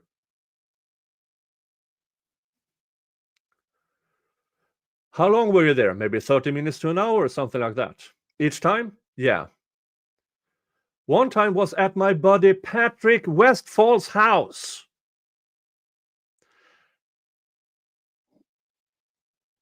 What? So Patrick Westfall, Brad Holder, and Logan Holder met at Patrick Westfall's house.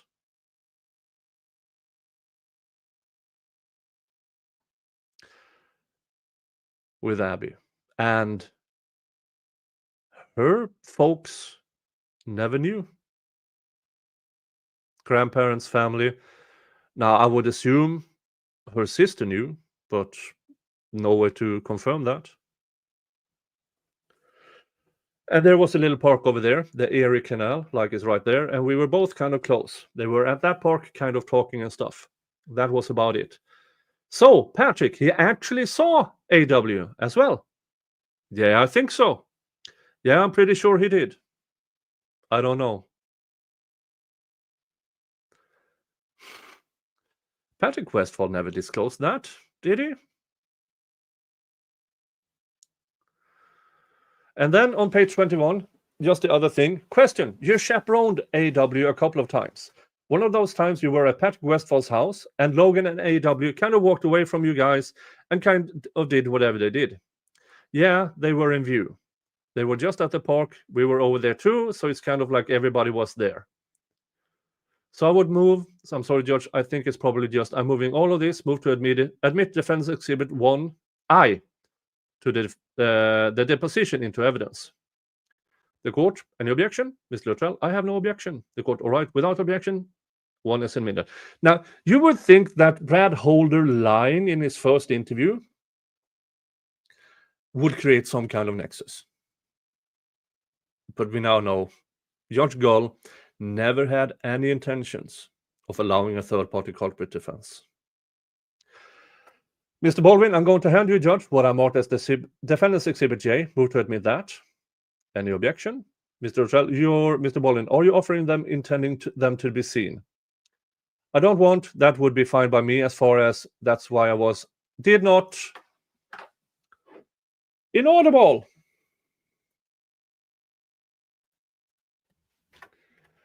Inaudible. 25. I would object unless they are. If they made part of the record, I'd ask that they be sealed. I have no objection otherwise. I have no objection to them sealing these. I'll show that J is then admitted without objection and will be sealed in the record. The defendant's exhibit J admitted.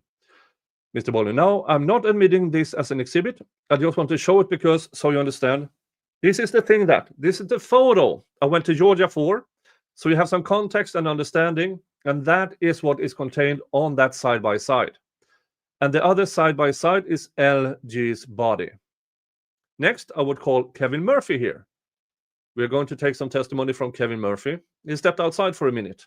Let me see what I can do while I'm waiting.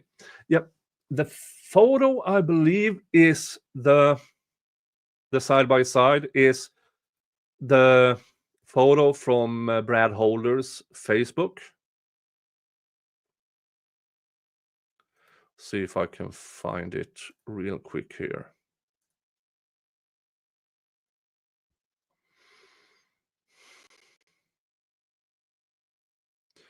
Hold on here. It wasn't that long ago. I had it here somewhere.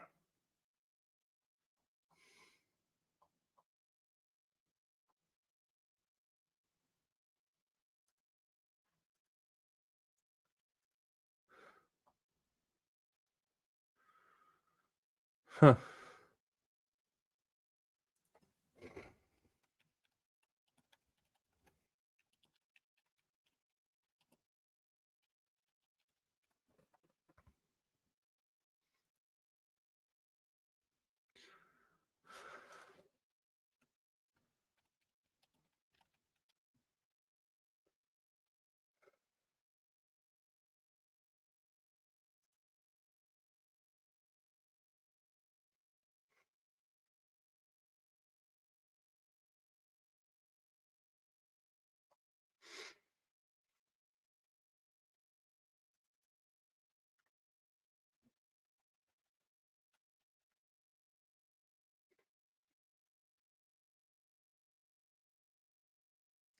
All right, I don't seem to. I can't access it right now. But for you know which one I'm talking about.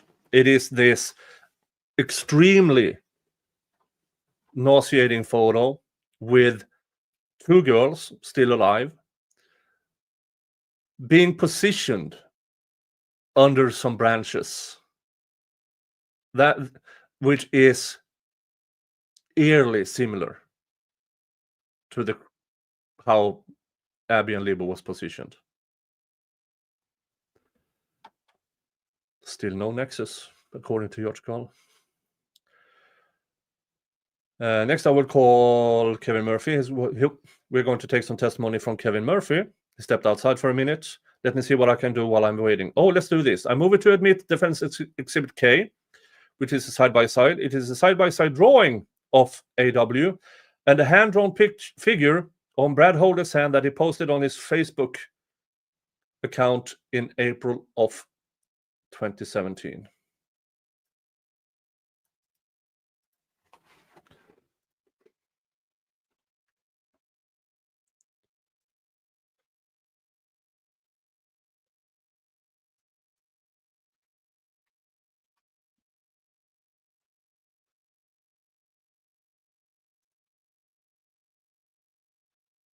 What the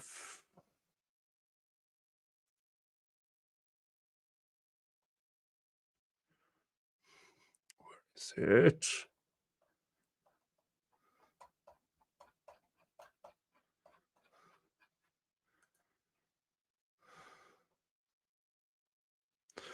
Oh well.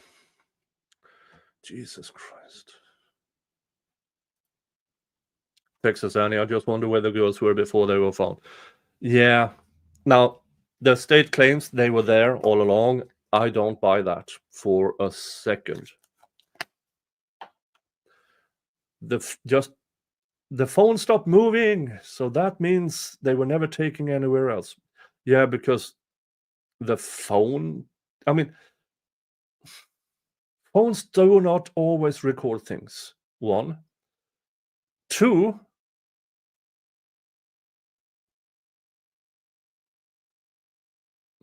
speculation. They knew they were going to kidnap the girls, so they brought something to stop the phones from recording movement. 3, it was dropped where they were, then taken somewhere else. We don't know, because we have, in order to trust that the phone wasn't moving, we have to trust that the state did a proper extraction. Yes, and Rambo said, If it stopped moving, then what MP say the phone was pinging all over town. Yeah. I agree. It's all really strange, but let's continue. Any objection, Mr. Luttrell? No objection. All right, I'll show K is admitted without objection. Mr. Baldwin moved to admit defense exhibit L, which is A with AW's body and a painting by Brad Holder nearly 1 year to the day of the girl's murder, as well as a tarot card. Any objection? Objection to the time, the foundation, because I don't think there's any basis for that. I have no objection for the exhibit, but the way I don't think he laid a foundation for inaudible.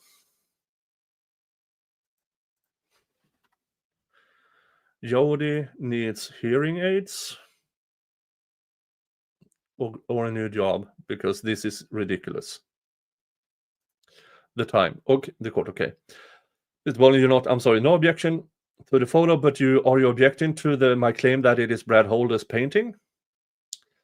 Mr. Luttrell, I'm objecting to the fact that it's Brad Holder's painting and the time frame that you stated, because I don't.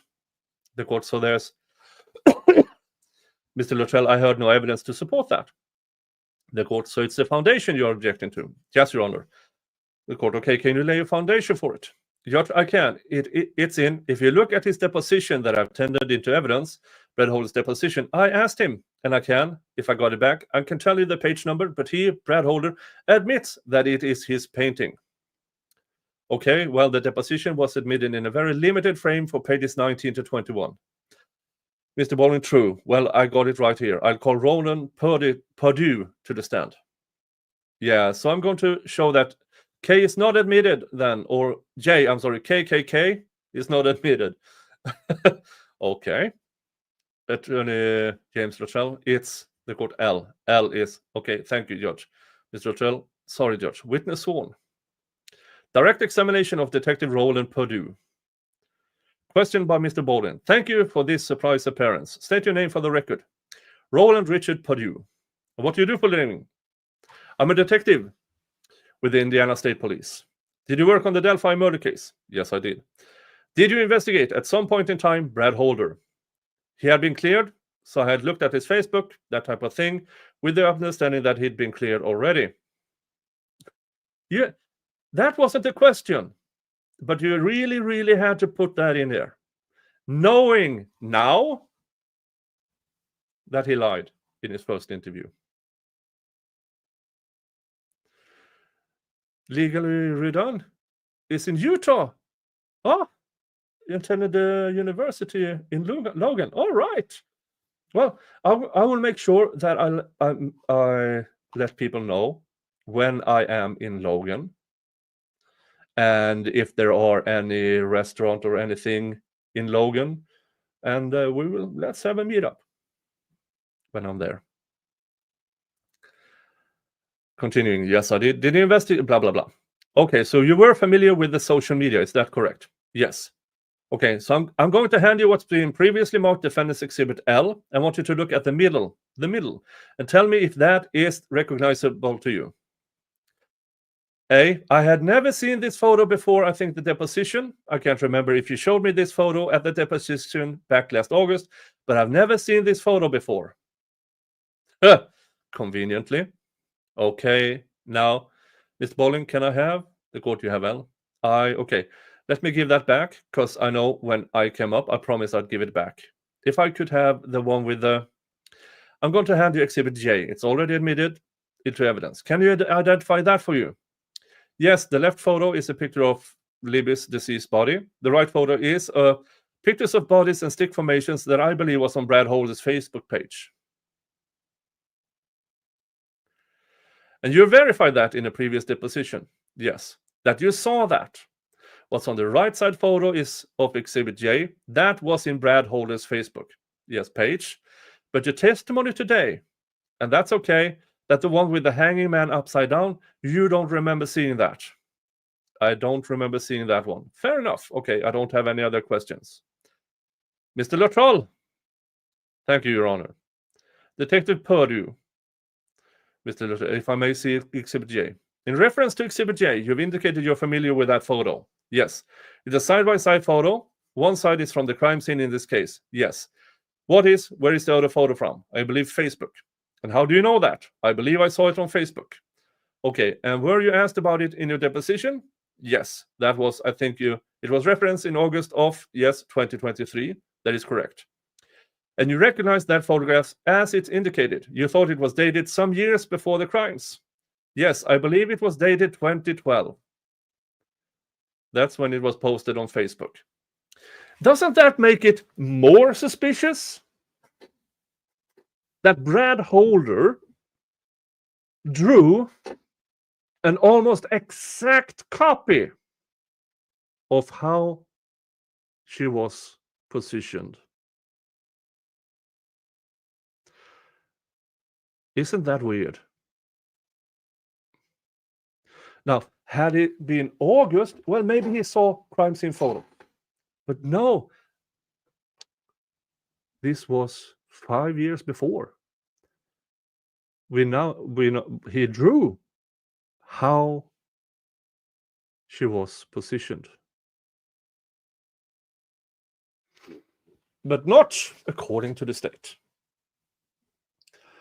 That's when it was posted on Facebook. That's correct.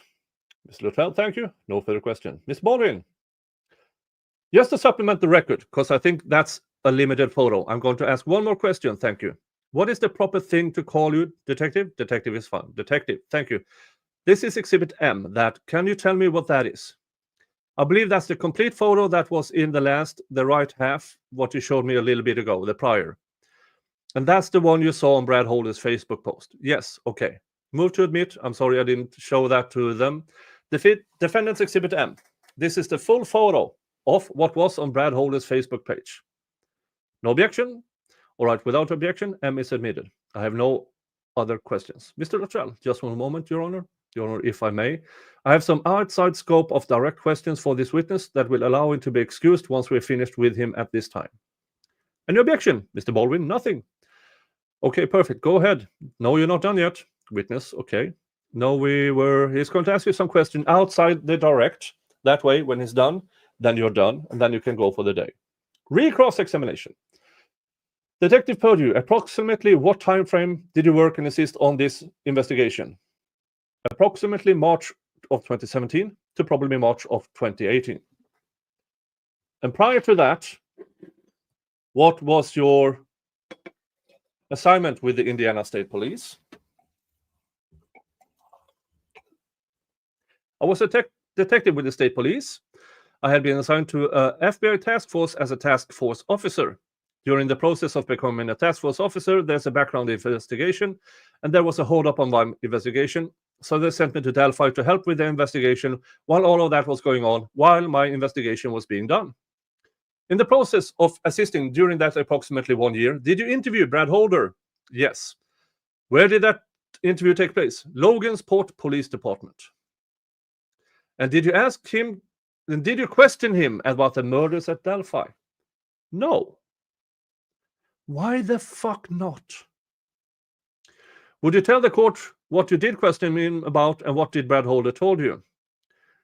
I was told that Brad Holder would be a good source of information concerning Odinism, and so myself and Detective Laurie Lemler asked Brad Holder to come to Logansport, and we talked to him about the Odinism.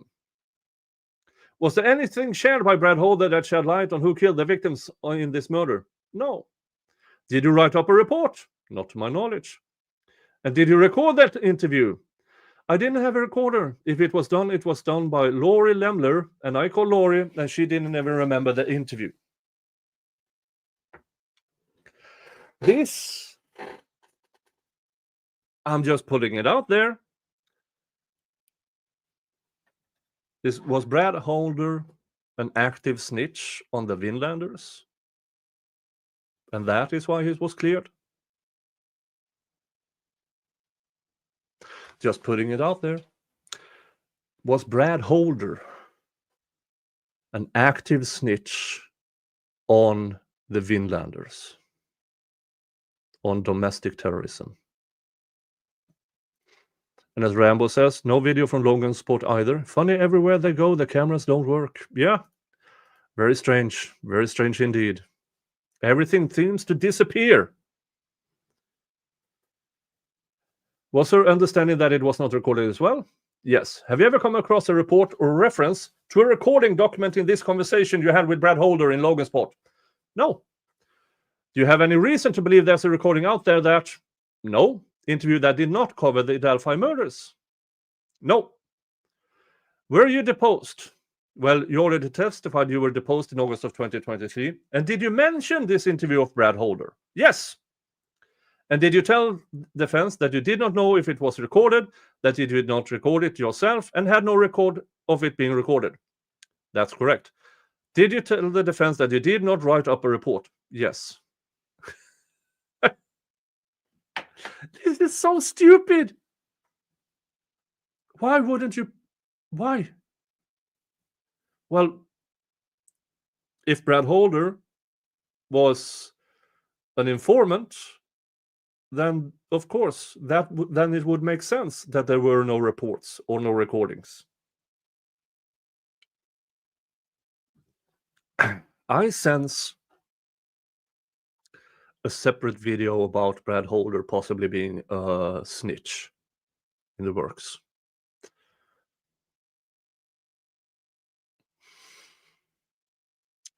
Mr. Rochelle, I have no further questions of Detective Purdy. Mr. Bolin, sorry, Judge, go ahead. Redirect. Question by Mr. Baldwin. Question. Brad Holder didn't say, I killed those girls to you. No. Okay. You should have written a report, correct? Not necessarily. I mean, is that a question? It is, yes. Okay. In cases where we talk to somebody concerning subject matter, a report wouldn't necessarily be made. I mean, you could have written down because later on, there might be a trial or a hearing like this. I talked to Brad Holder, and here's what he told me about Odinism. And then the defense could then compare what he says with the crime scene or with anything else, right? I mean, we could have used the words out of Brad Holder's mouth to you for that interview. Okay, I didn't do a report. You should have recorded it too, right? Not necessarily on a case like that where we're just looking for information. Becky Paddy is the one that led you to Brad Holder, is that correct? That's the first one. That's who first told me that Brad Holder was an Odinist, yeah? That's correct. And what interested you about it was that the unusual stick configurations found at the scene and Norse paganism as a possible explanation for how those girls were murdered, right? That's why you went over to talk to Brad. That's correct. So you were trying to get information from Brad around the crime scene? Is this really Odinism? Is that it? You had the Purdy professor. Why would you talk to Brad about those sticks?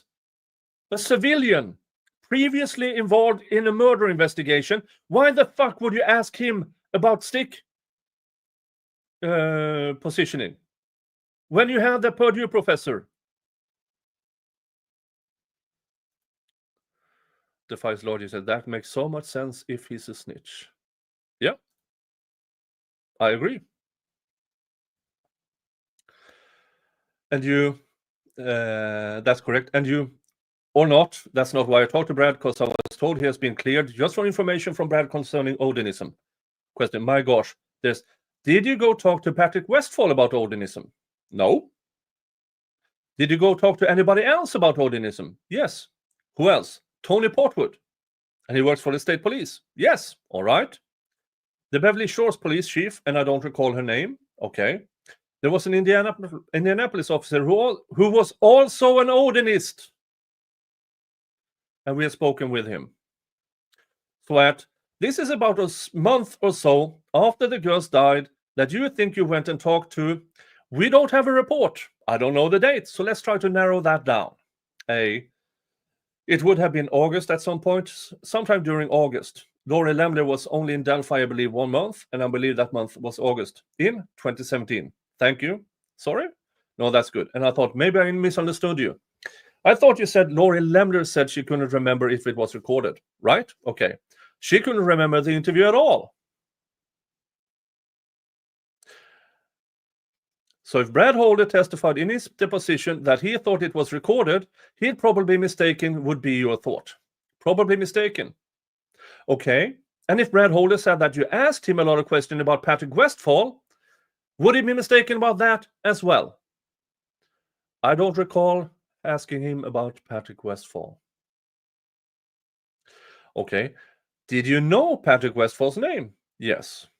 Okay. And you knew he was a Norse paganist, correct? Yes. I believe you mentioned Brad or Patrick Westphal, that he was the leader of the Odinist group that he was a part of, and that they'd been in the military together. And by August, you would have seen Brad Holder's Facebook post with the rune that he had. I'd call it a rune, but the configuration he drew on his wrist, right? Yes. I'm going to hand you what's marked as Exhibit K. Tell me when have you seen what's on the right-hand side there before? Yes. Okay. And what that is, which way are we? I'm sorry, yeah. Okay. The marking on not that, okay, not AW's body, but the other, okay. Are you familiar with that? Yes. That is the marking on Brad Holder's hand that he posted a couple of months after the deaths. Correct. I'm not sure when it was posted, but yeah, I believe this was a tattoo-type marking on his hand. And that was very similar to the way the sticks were formed on AW's body. Would you agree? Yes. So, thank you. And in spite of the fact that at some point in time after the girls were murdered, there's a stick configuration on Abby that looks very similar to the way that Brad Holder drew on his wrist. You weren't over there to ask about that because he had been cleared. Correct. That's correct. And you didn't clear him. That's correct. Do you think he should not have been cleared? I trust the people I work for, and if they say there were so many leads to follow up, so if somebody told me someone had been cleared, I would move on and trust their judgment. Bullshit. Just because somebody is cleared, if he ever was, if you discover something suspicious, you fucking ask about it. Because people can be uncleared. Do you know how we know that? Because Rick was cleared, and then he became uncleared. Uncleared by the mother of a person who claimed she was honor bound to Ron Logan.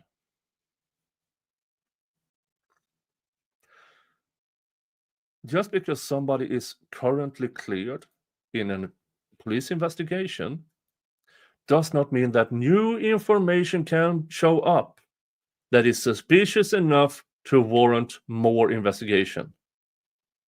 To not do that is bad police work.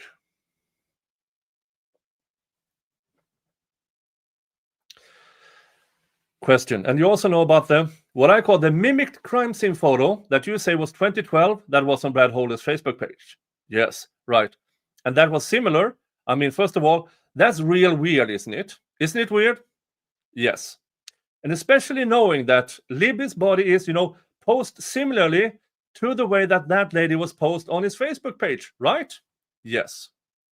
And still, in spite of that, you did not go to Brad. You just said, he's been cleared. That's all I need to know. But I do want to find out about Odinism, right? Yes. No other questions. Anything else, Mr. Luttrell? Nothing further? All right, thank you, Detective. You may step down. May Detective Purdy be released? Yes! You're free to go, Detective. Thank you. Okay, thank you. Folks, this is insanity. This is absolutely insanity. They had everything they needed to re-investigate Brad Holder. Because the only alibi he has is his time cards from work. Nobody went to check if he was actually there, spoke to the people who were there at work. Did you see Brad that day? Nobody. And the other piece of alibi he has, he pinged himself at a gym on Facebook. Do you know how you ping yourself at a place on Facebook back in 2017? You typed in the name of the place, went there, and you pinged yourself. You don't need to actively be there. As I see it, Brad Holder has no alibi. Because it was never investigated properly. And if Brad Holder is a snitch on Odinists, it makes sense. We need him.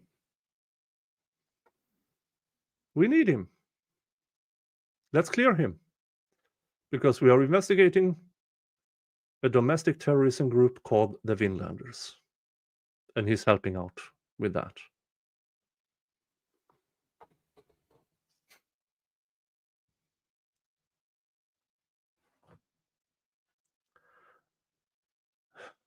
Let's continue. Mr. Baldwin, I'm going to admit N and O. And the foundation judge was laid in the previously admitted deposition of Brad Holder on page 88. Those are, we just actually put the tape, the new exhibit markers over the old exhibit markers, but that was 17 and 18. As an officer of the court, I will tell you that. If you lifted them up, you would see. If you lifted those new stickers off, you would see 17 and 18. And I took those right out of Brad Holder's deposition. And Brad Holder is asked, are you familiar with? So exhibit 17, this is page 88, line 19. Exhibit 17 is what you painted. Yeah. It's a picture of Odin hanging from the tree of life. On the right hand, yeah, okay, the answer was, yeah, it's a picture of Odin hanging from the tree of life. On the right hand, question, on the right hand side, it says, Brad Holder, 2018. Well, I started back acrylic Hail Odin in Logansport. Why did you write that? Okay, so that's exhibit 17. Exhibit 18 is on page 89, the foundation for that. Quote, I'm going to hand you now exhibit 18. That's a close-up version I wanted to ask you about. What are those circles around at the bottom? Well, it answer, according to the story, when he hung himself on the tree of life for 9 days, at the end of 9 days, the runes appeared on the ground, and that's how he found the runes. So I will move to admit, I would move to admit those. I don't know if is there any objection. I didn't. Mr. Luttrell, I have no objection. All right, without objection, and O are admitted. Mr. Baldwin, and because of those admissions, Judge, I believe, and it has the date on there of I would move to admit Exhibit L, representing that the center is the same painting that Brad Holder foundationally admitted to being his painting on the exhibits I just entered. The court, Mr. Luttrell. Mr. Luttrell, was the photo on the right identified by Mr. Baldwin? Just the mid, I was talking about the middle one. The right that is just, I would say it represents, the right on that exhibit is a tarot card that we found on the internet that I'll be talking about. Mr. Luttrell, not identified, nor a connection to Brad Holder? No. Then you're not representing that? No. Thank you for making sure that's clear. With that qualification, I have no objection to L. Yeah. Rambo Bambo. Brad Holder lied about where he was until the prosecution said we will look the other way if you testify for us. Yeah, that's about it. You mean Brad Weber, I think. Brad Holder never testified in the trial, did he? You're thinking of, I think you're thinking of about Brad Weber. There's a lot of Brads here. And Logans.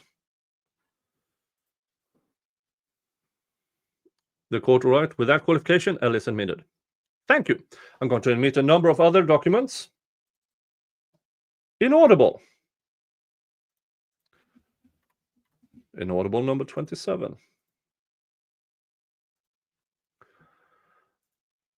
I'm going to offer this time exhibit. I can tell if that's a Q or a no. Court reporter Q. Mr. Baldwin Q. And I'm going to represent that this is the tree. I'm sorry. So I can tell you which is which. On the right is the tree from the crime scene with blood from Libby's blood was on the tree. And that's what's in red. And on the other side is a stick formation that was found on Brad Holder's Facebook page in the form of sticks that looks like an F.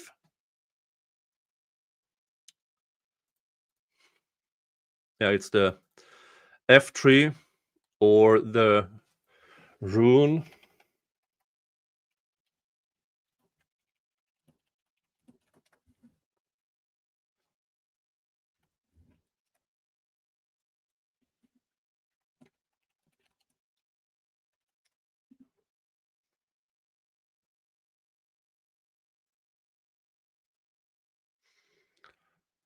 Let me show you.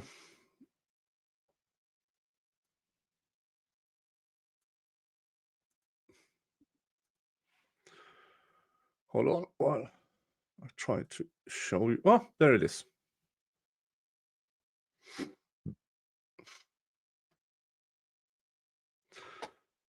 That's the rune that looks like an F. The Elder Futhark. It represents prosperity and abundance. There are others that are somewhat similar. You have this one, the Anzus.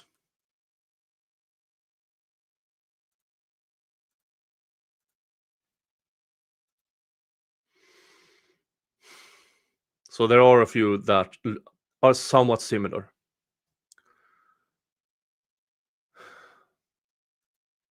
So there are a few. There are a few.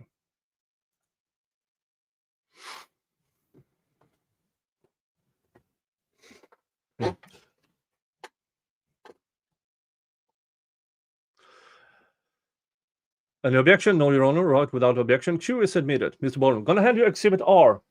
I represent to the court that this is a screenshot of, or two screenshots of the video from a march that was provided to the defense of a paganist ritual, that activity, ceremony that occurred in Fort Wayne, actually in 2016. And that person represented, there is Patrick Westfall touching the tree. Foundationally, that is on Brad Holder was shown that video, and he was shown that part in the video, where Patrick Westfall is touching the tree on page 79 of his deposition, and on page 82 of his deposition. Starts on page 78 for the record, and it ends on page 82. He, Brad Holder, does indicate that the person touching the tree is Patrick Westfall. Brad Holder is actually taking the video, and it admits it is Patrick Westfall, and his hand is touching his hand to the tree in some way on page 82. I move to admit that. No objection. R is admitted. Your Honor, I'd like to clarify. I must have admitted P, missed P, as in Paul. It's marked but not offered. It's marked but not offered. Okay, which one was that? P. Oh, P, yeah, I was reading that out of order. I will now offer P and represent that this is a Facebook post that Brad Holder posted on his Facebook page after the murder of the girls, where he's talking about, it's a meme, a Goodfellows meme, where he's talking about, I mean, you can read it yourself, but essentially your good friends help you to hide. Move the body.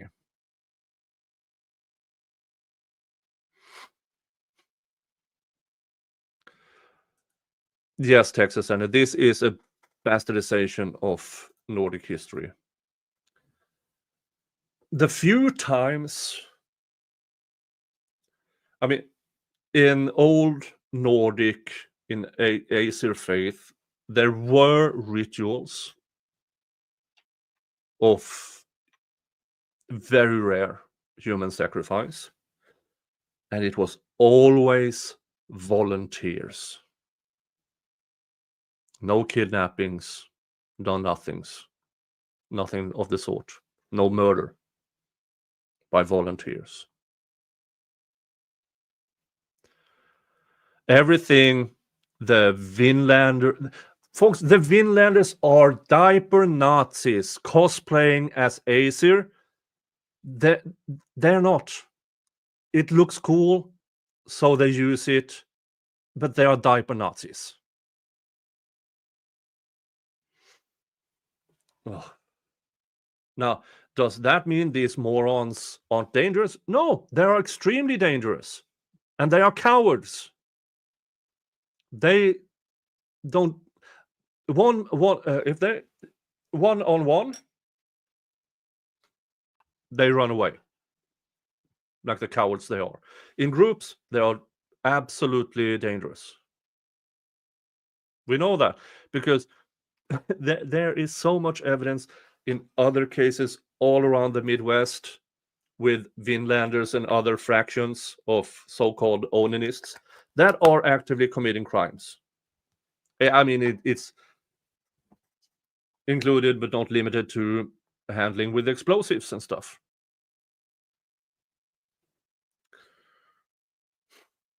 They are diaper Nazis because they are full of shit. All right, let's continue. The court, any objection? I have no objection. I would ask if was that reference at the Brad Holder depot, Mr. Waldron? Yes, Judge. We were looking for Brad Holder's reference to that.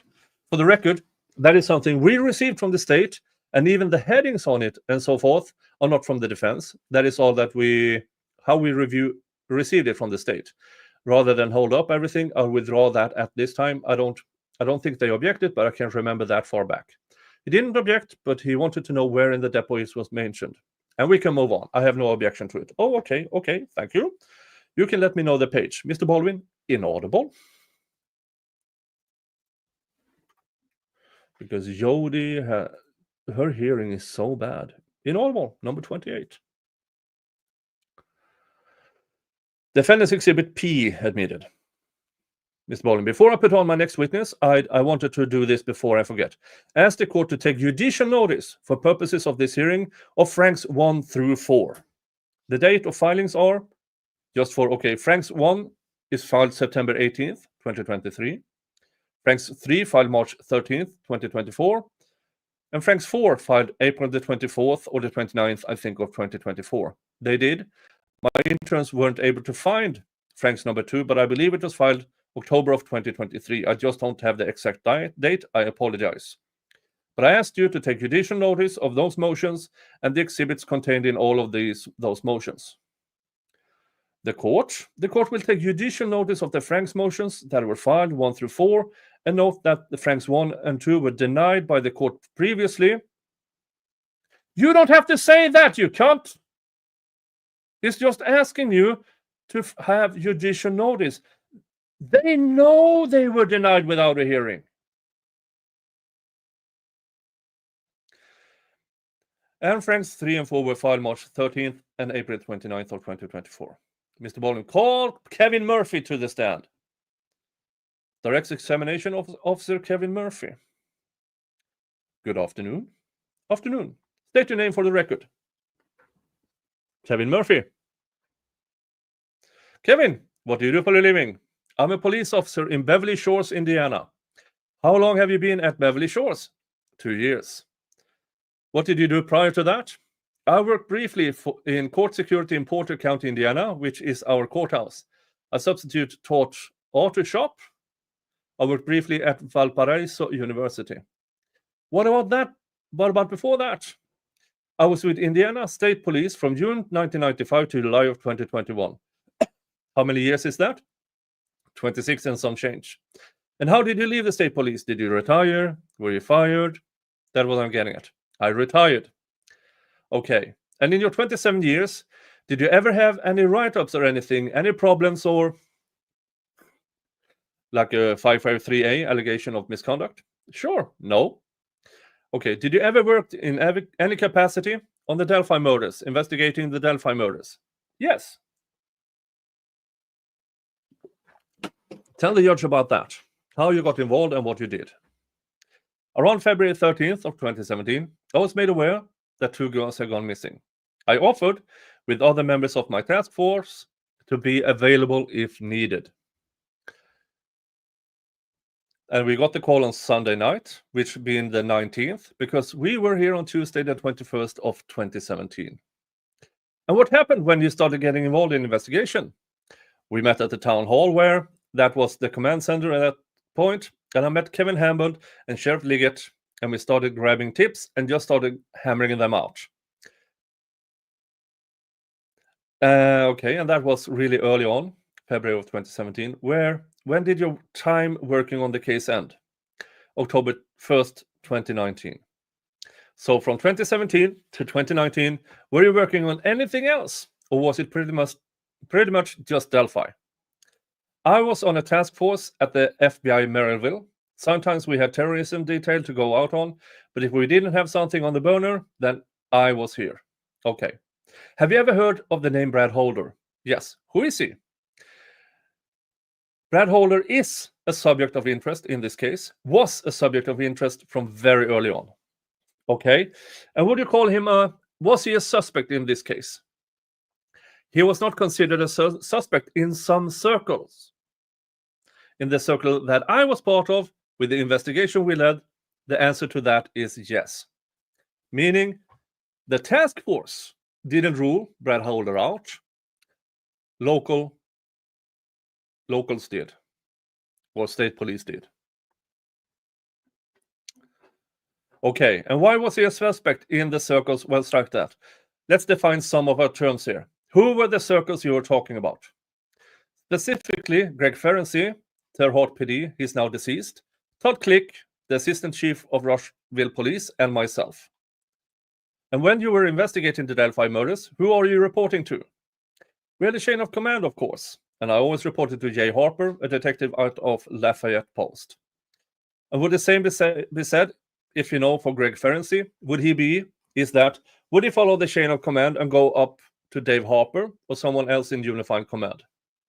Greg Ferenczi would go through me, and then I would forward it to Jay Harper. Okay, so you were familiar with what Greg Ferenczi was doing as well? Yes. And what was he doing? He was doing most of the social media work, making a connection between Rushville, Indiana, and Delphi, Indiana. Okay, so when you say social, some of the social media, are you talking about Greg Ferenczi was looking at? Whose social media was he looking at, if you know? There were multiple people involved. Brad Holder, one who we've mentioned, Patrick Westfall, Elvis Fields, Johnny Messer, Ned Smith, Rod Abrams. And can you just, and we're giving a little bit, well, strike that. I need to remember why I'm here today. Let me pause for a second, because I'm getting in. Why do you think that Brad Holder was a suspect? Based on notes and discussions and hours of investigation with Greg Ferenczi initially, and then the multitude of trips we made to Rushville, where we had initially just the services of Todd Click, and then he joined in the investigation. We just thought it was an undeniable link between the two communities with the activities that all of them that I've stated were involved in. Okay, I'm handing you what has been marked as Defendant Exhibit S. Can you identify that for me and tell me what that is? This is a multitude of field notes that are printed out, Word document, that I saw at my deposition. But I've never seen it prior to that deposition in printed form, because every supplement I did involving this case was field notes at the interview in this notebook, and then that was followed up by a Word document on my issued state police laptop, and then that Word document helped create my report, my leads, my tips, the supplement to the case, and notes like this were always attached in a Word document to those said cases or those said leads. And you have seen that document before at your deposition, correct? The one and only time, yes. Okay, and are those your words? Are those your notes? Yes and yes. And just give the judge a little flavor of how you get from the investigative portion, where you're interviewing somebody, to those notes. How did that all happen? It's kind of a bad question, but I can answer you. Okay. I will get a tip or a lead from either Jay Harper, Tony Liggett, or Kevin Hammond, and then I would advise them, quote, well, I'm going on that tip. I'm going on that lead. Sometimes I had someone with me. Most often times I did not. I would contact the person that I needed to talk to, make arrangements to speak with them, preferably in their home. I would sit down, interview them the way I've done for years, take notes, more often than not. I was getting cooperation for them for a swab, because I normally always get a DNA swab, and then I would put everything in my notes, and I would even leave their driveways. I'd get on my laptop, print up my Word document. I'd come back here to the command center, and I put my tip or lead together. And one thing that is important to me is I didn't go to bed at night till whatever I did that day was completed, and I stuck to that for 2.5 years. This is how you are supposed to do it.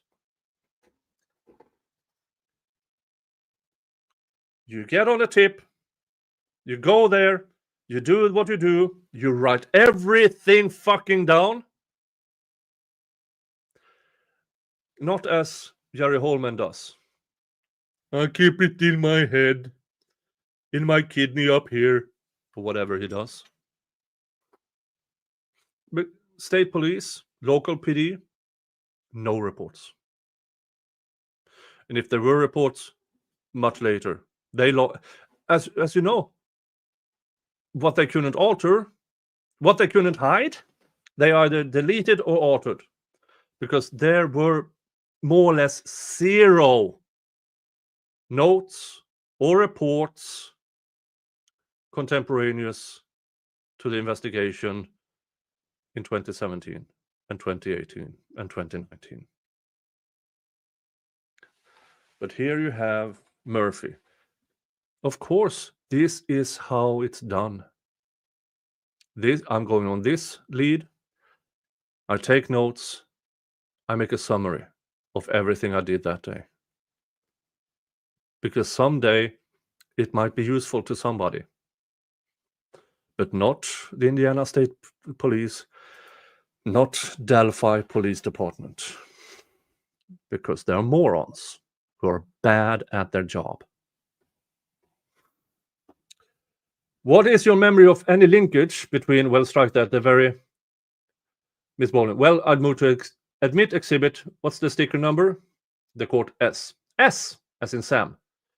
McClellan, no objection. All right, without objection, S is admitted. The second entry here, can you read that? The second entry, can you read that out for me, please?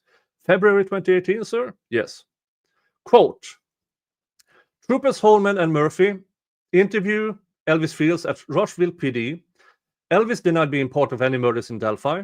Elvis consents to DNA swab. Buccal swab taken by Murphy. Was never tested against the unknown DNA. Remember, there was enough to exclude Rick Allen. If it was enough to exclude Rick Allen, it would have been enough to exclude or include Elvis Fields. But they never tested it.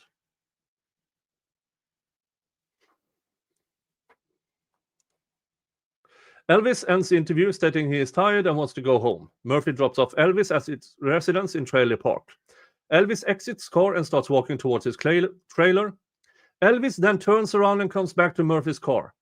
Elvis asks Murphy that if his spit is found on one of the girls, but he can explain it away, but would he still be in trouble? Okay, thank you. You heard those words from Elvis Fields. Word for word. And what did you do after you heard those words? Number one, I documented it. And number two, I got a hold of Jay Harper at Unified Command and told him what I've just been told. Remember, these are things that were hidden from the defense up until, well, just before the Franks motion. Had you explained prior to dropping Elvis off and prior to him asking that question what the purpose of the buccal swab was? Yes, he was clear on what it was. So Elvis Fields knew why they took the DNA swab. And then he said, if my spit is found on the girls and I can explain it away, would I still be in trouble? That is Elvis Fields saying to law enforcement, I was there. But no nexus, according to Judge Gull. Question, was there any connection that you found of, or forensic found between Elvis Fields and Brad Holder? Yes. What were those connections? Through the Rushville Delphi connection, through the Facebook, and as I recall sitting here, Elvis liked to follow others, and he had this knack of wanting to follow Brad Holder and Patrick Westfall, and he would often, from Greg Ferentz's explanation, follow what they would do on Facebook. Okay? And so when you say he would, they followed each other, or who followed who, to your knowledge? Elvis followed Brad Holder and Patrick Westfall. Was there any explanation as to why that you found out a guy in Delphi, Indiana, Brad Holder, whose son dated Abby, knew a guy named Elvis Fields 125 miles away, or whatever it is between Rushville and Delphi? So what are you asking me? Did you ever figure out how that connection might have formed? Was that part of your investigation? Yes. And what did you learn? Through the rituals that they would conduct, and through wanting to be a part of what they conduct, and Elvis' connection to all of that was through Johnny Messer. Now, that document that I just handed to you, when was actually the first time that you saw that? It was on August 10th, the date of my deposition. Who had the documents the first time you saw that? Lieutenant Holeman. Okay, let's talk about that day. This is August the 10th, you said? Yes, of last year, yes. We have subpoenaed you to come in. Right next to the back wall, there's a jury room. We asked you to come in for a deposition. Correct, you did. Can you tell? I heard a commotion out in the hallway. Can you tell the judge what happened out in the hallway? Lieutenant Holeman had been in a lengthy deposition, as you're well aware, because you took said deposition. I had not seen Lieutenant Holeman in almost 4 years. I thought when he came out, it'd just be a big embrace, a hug, but he was frustrated. I was frustrated. And he had this document, and I didn't know what it is. Okay, then what happened? I went to embrace him, and he said, "What the F is this?" And I say, "Jerry, I don't know, Jerry." And then I started looking through it, and I went, "Those are field notes that I did that were attached to supplements electronically from the Delphi case." And I had not seen them ever, other than when I sent this document into my Word document to save. And he said, "Well, how the F did they get them?" This is Jerry Holeman being absolutely furious that the defense had been handed discovery that Jerry Holeman had gone to length to hide from them, to lie about its existence. And Jerry Holeman was mad.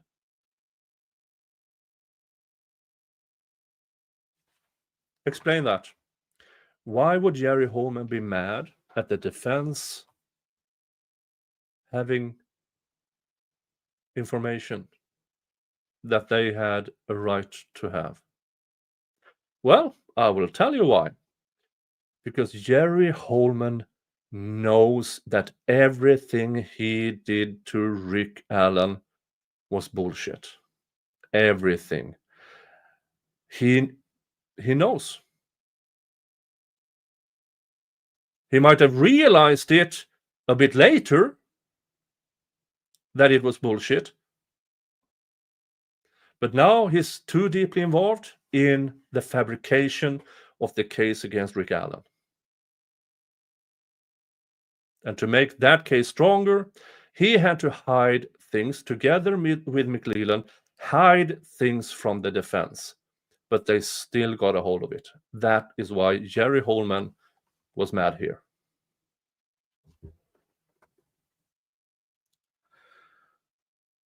And he said, and I didn't know if they is the state or if it was the defense, if it was the prosecution. I didn't know where it came from.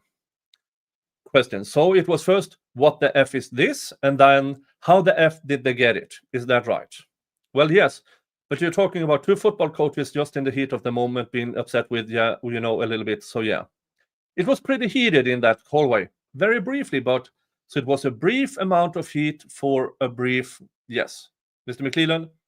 Judge, I'm going to object at this point. We're here on a motion to dismiss Brad Holder, and they're alleging that the state intentionally destroyed Brad Holder's phone dump, an interview with Brad Holder, and images from Brad Holder's Facebook page. I've let Mr. Baldwin go very far afield here, but how is this relevant to what we're here to argue? The court, how's it relevant, Mr. Baldwin? Because in order to grant the motion to dismiss, Judge, you have to either find that evidence, in this case, Brad Holder's phone dump, before it was the missing evidence or the taped over of Brad Holder's interview, was either exculpatory or potentially useful. If it's exculpatory, it's out. If it's not, and it's potentially useful, I still have to prove intentional acts or bad faith, if you will, but intentional behavior on the part of law enforcement. And I think that's what we just heard was Jerry Holeman asked, how the F did they get this? Which, Judge, could mean, how did they get this? They weren't supposed to get this. And that's why, because we have to prove intentionality, Judge. We have to prove that. I'm not expecting anybody to get up on the stand, Jerry Holeman or anybody else, and say, yeah, we destroyed Brad Holder phone extraction. We intentionally erased things. I don't expect that. So what we are left with is basically circumstantial evidence. This is a piece of that circumstantial evidence, as is a number of other things I will be arguing when I conclude. So that is what the relevance is. McLeland, may I respond, Judge? Sure. The first step is they've got to establish these things existed. The Brad Holder fund dump existed. The Logan interview, the Brad Holder interview at Logan Sport existed. They haven't made it over that first hurdle yet.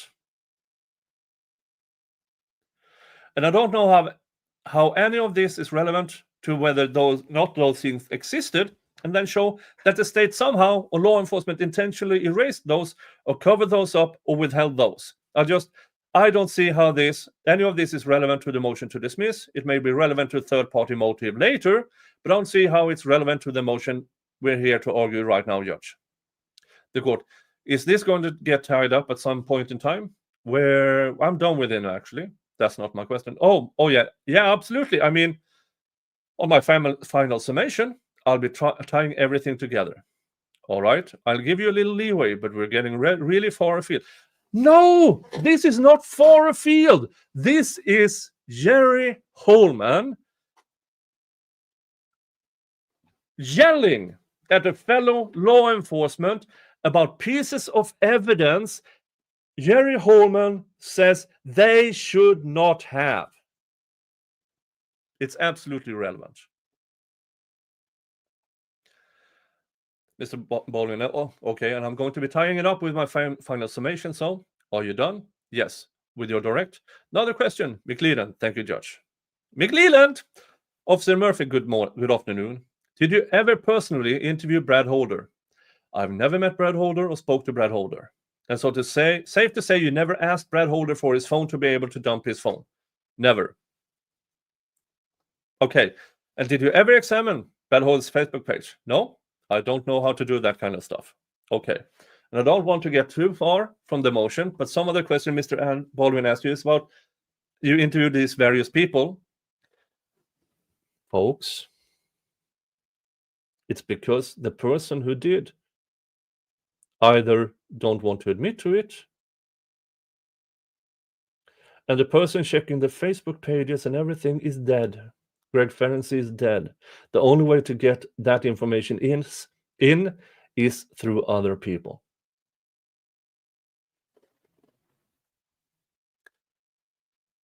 Okay, and I don't want to get too far away from the motion, but some of the questions Mr. Baldwin asked you about, you interviewed these various people. Were you ever able to, in your entire investigation, ever able to place Elvis Fields in Delphi at the time of the murders? No, I could not.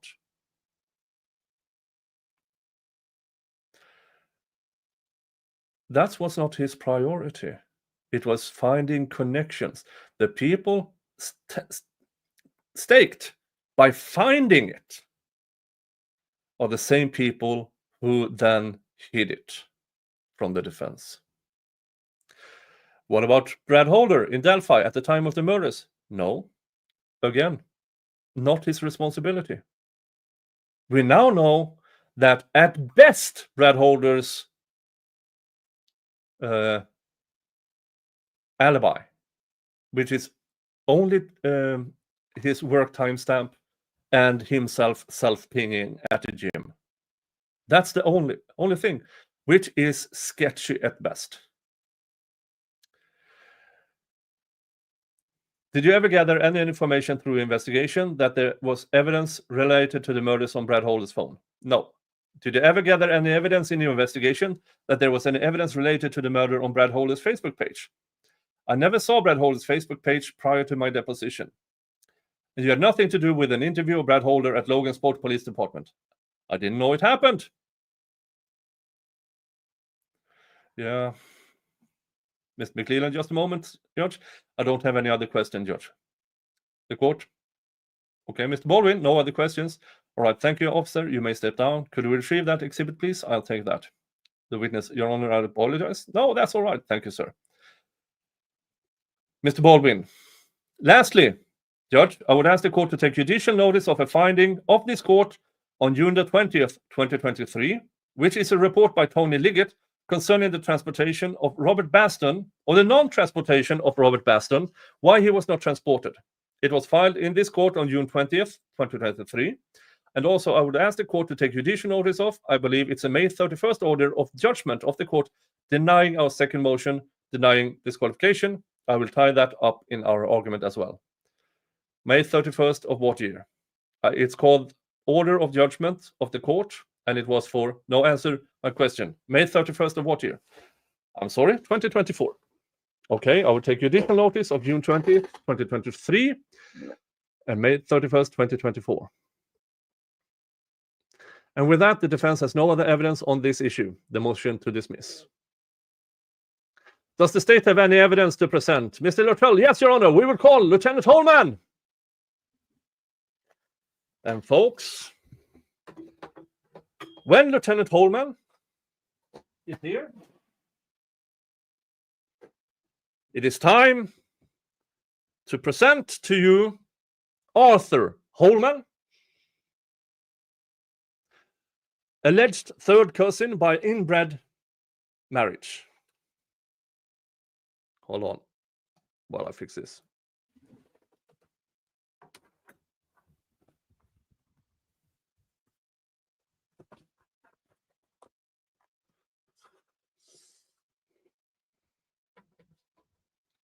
Now, if you're new here,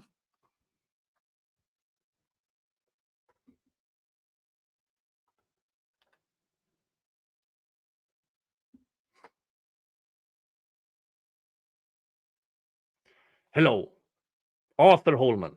You can call me A. Holeman. I will be reading Jerry's. Every part that Jerry Holeman is a part of will be read through Arthur Holeman, or you can call him A. Holeman.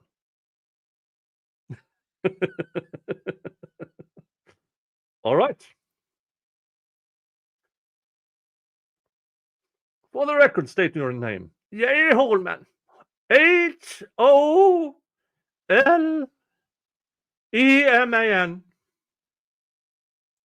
And explain your current assignment is and where you work. My current assignment is the excuse me, Area Investigative Commander. The fucker got promoted. I oversee Lowell, Lafayette, and Peru posts, the investigative side of all three of these posts, and my current rank is lieutenant. Yeah. Now Jerry Holeman is ruining everything in 3 counties.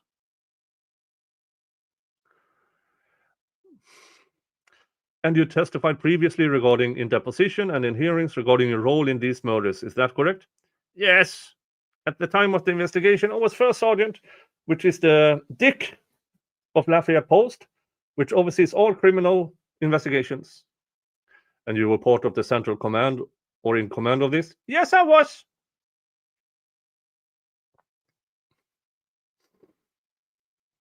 Investigation, is that correct? Yes. Regarding a phone extraction or any examination of any kind of a Brad Holder phone, do you have any knowledge of that? No, sir.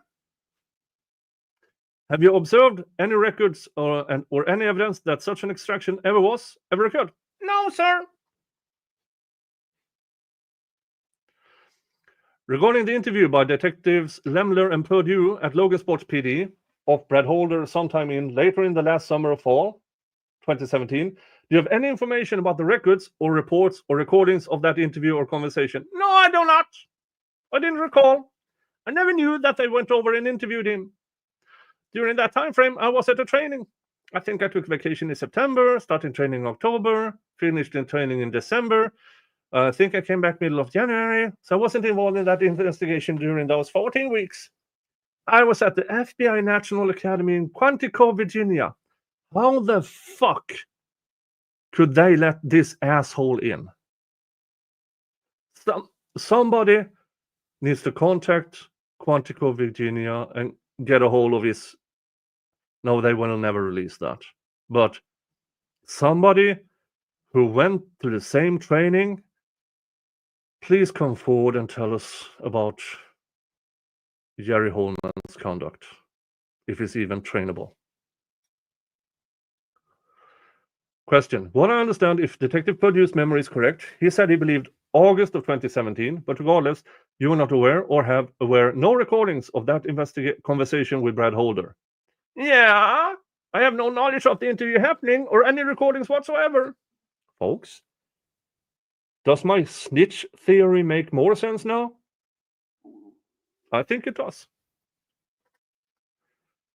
Lieutenant Holeman, based upon your department's examination of LG's cell phone, including the video taken on February 13th of 2017 at the Monon High Bridge, but all the other data collected on that phone, as well as the crime scene evidence, can you tell us when and where these murders occurred? No, you can't, but he will make an attempt because he's a clinical moron. Through all the information we discussed and evidence that was presented to us, we believe that the murders occurred between 2:30 and 3:30 p.m. on February 13th on Ron Logan's property across the creek from where the Monon High Bridge is. And the time of the video is what time? I believe it was 2:17, somewhere in there. And you believe the abduction occurred at that time? Yes! I believe from the video that Mr. Allen told the girls to go down the hill. You lying sack of shit. Absolute lying sack of shit.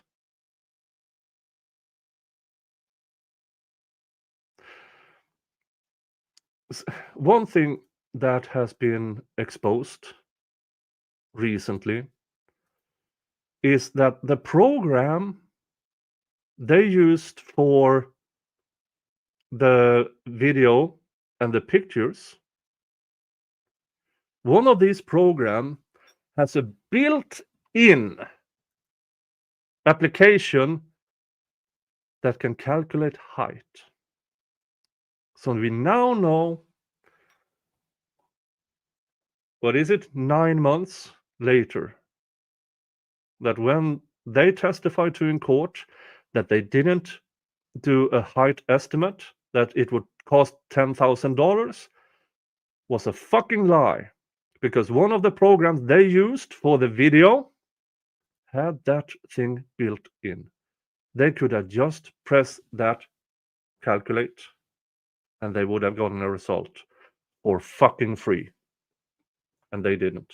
Why? Because they were scared of the result. Same with why they didn't send off the DNA to other labs who are better equipped. Same why they didn't check the hair until really, really late, just before trial. Same by not even testing to exclude other people from the DNA, because they were scared of the result. Absolutely scared of the result. Jesus Christ. Jerry Holeman, you fucktwat, you absolute moron. It will be one of my final wishes to the powers above is to please let me, when the time comes, stand beside Rick Allen, watch through the window and see people declining into hell. The people who framed Rick Allen.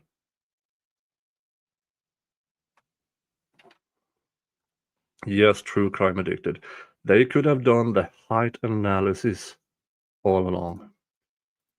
I believe I saw it on, was it not Delphi Docs? But somebody checked it is on X. It's on Twitter.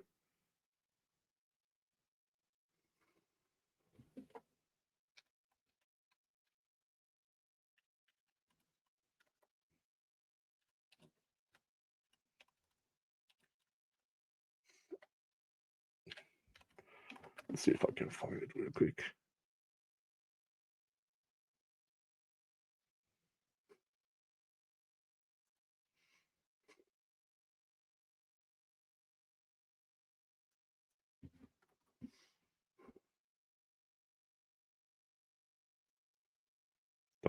Hold on here.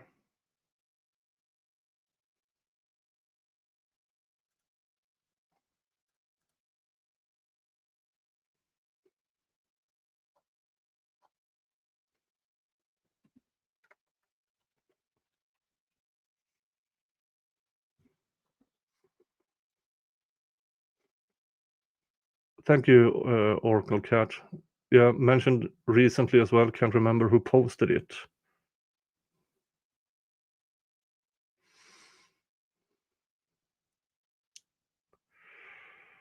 Let's see.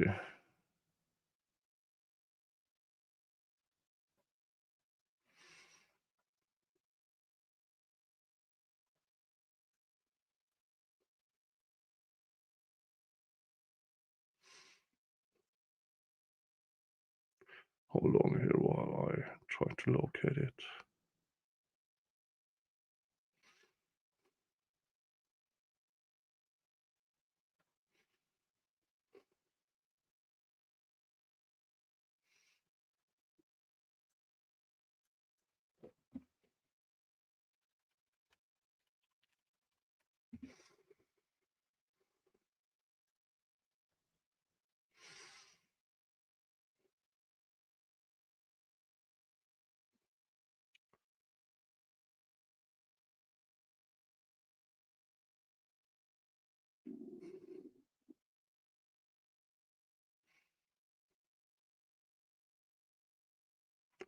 Hold on here while I search for it. I should have had it. I didn't know this was going to happen in this reading.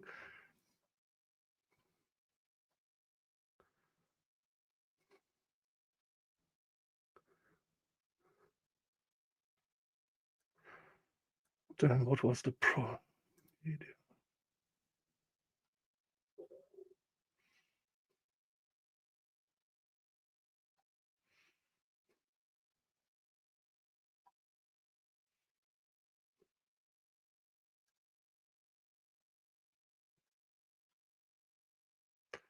I mean, it has been on my timeline every time for the last 2 days. Now when I need it, it's not on my timeline. I wonder if did I post it?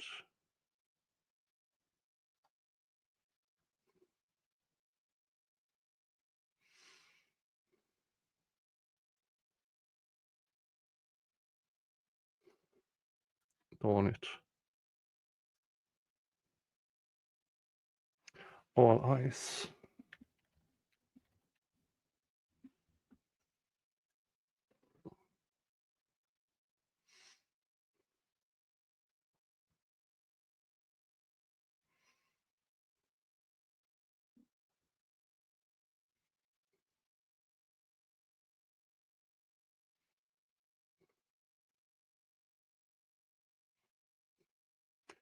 Yeah, here it is.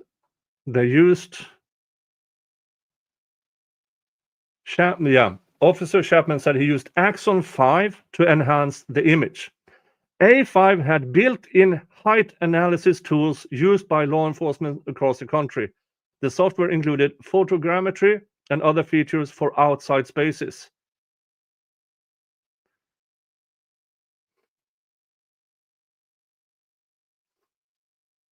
So yeah, they had it all along.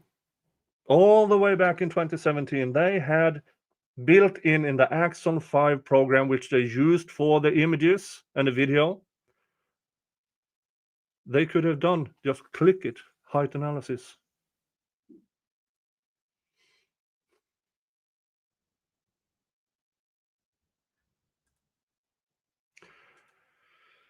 And yeah, every time somebody does a height analysis, it's 5'8" to 5'10". Rick Allen is 5'4" to 5'5". He's not bridge. Rick Allen is not bridge guy. Bridge guy is too tall. Not one of the eyewitnesses who have described a bridge guy never described bridge guy as short. Rick Allen is short. In the trial, those who testified as eyewitnesses was never asked, the guy you saw, is he in the courtroom today?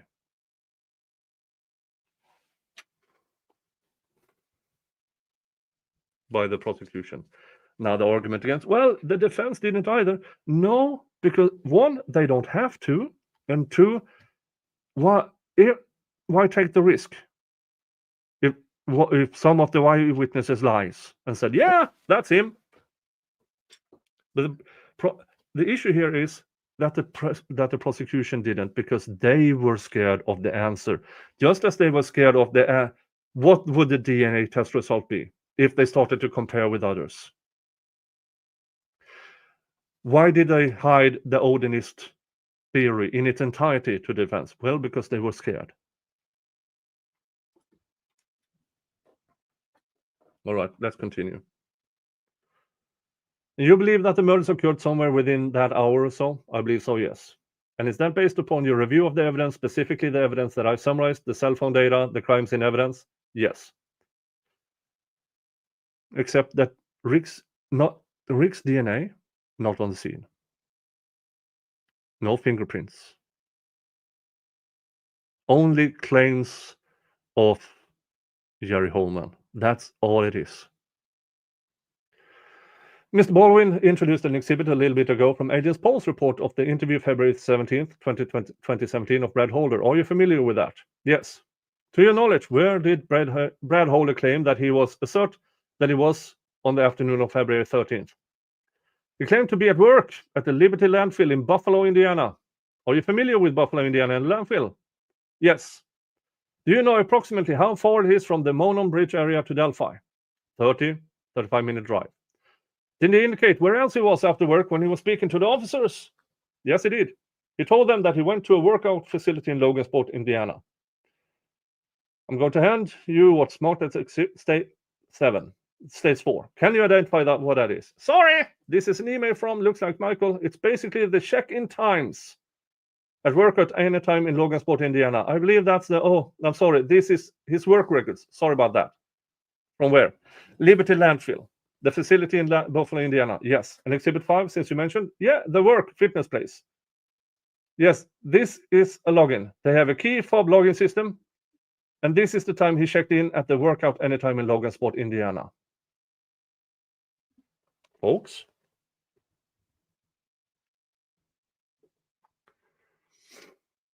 To my knowledge,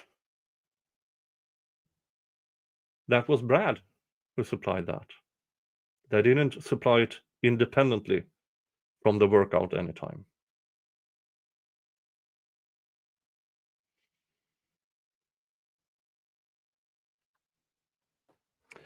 So those are documents, Exhibit 4 from Liberty Landfill in Buffalo, Indiana, and the other is Anytime Fitness from Logansport, Indiana. And folks, besides, let's say, okay, this that diffuse, absolute, horrible, at best,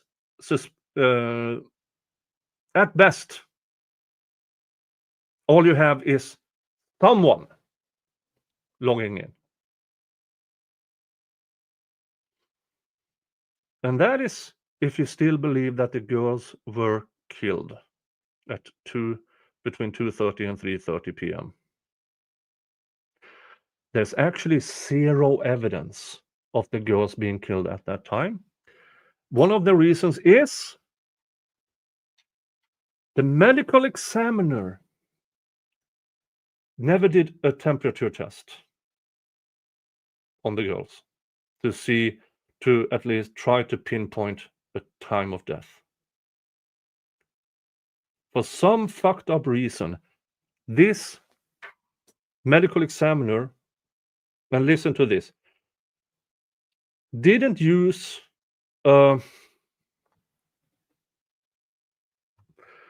backside thermometer because he was afraid to ruin evidence.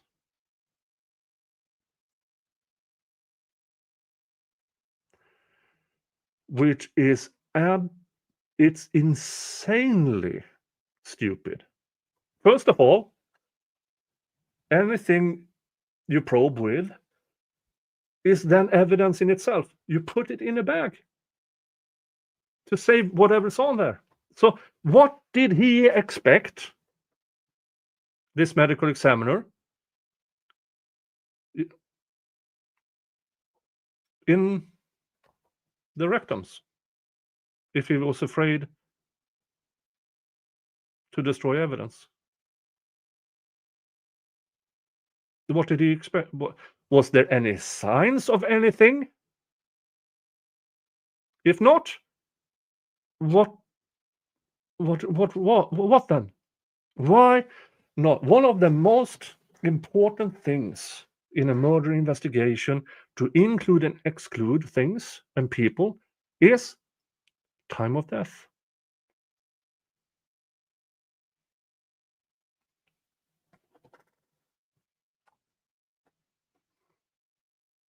Instead, he chose not to, which allowed the investigation to say, oh, it must have been at this time, despite its being zero evidence, except, well, the phone stopped moving at this time.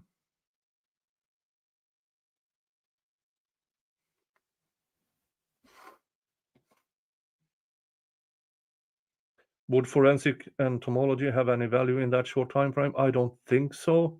I mean, flies and maggots and stuff, usually, especially when it's cold outside, doesn't appear.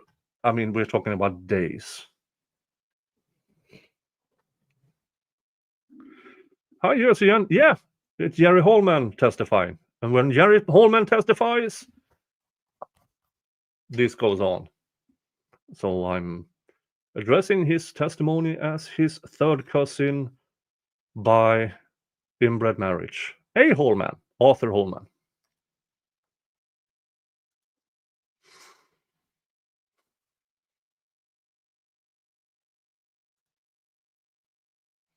True crime addicted, I get it, but if I were representing someone as short as RA, demanding the height analysis seemed like a calculated risk. Yeah, this is not on the defense. The defense, why didn't the prosecution do this? To exclude and include. Even if it was a 2-inch differentials, yeah, but if it had shown 5'10", then rich guy would have been between 5'8" and 6 foot, excluding Rick Allen. And they had that possibility from day one. The moment they had the video, doing the screenshots, pull it into the Axon 5, they could have just clicked perform height analysis, and they would have gotten a number.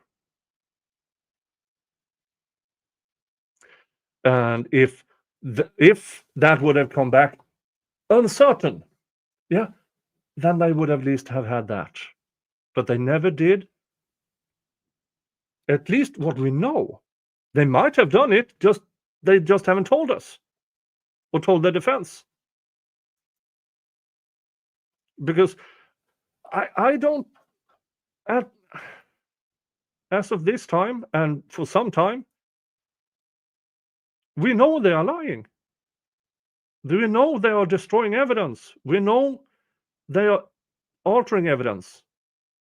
We know that. So they might have done a height analysis. They just didn't tell anybody about it. And I believe in one of the first posters, who is this guy? They listed as around 5'8". Yeah, the FBI poster had height, as DC says. How did they have the height if they hadn't done what's the approximate height?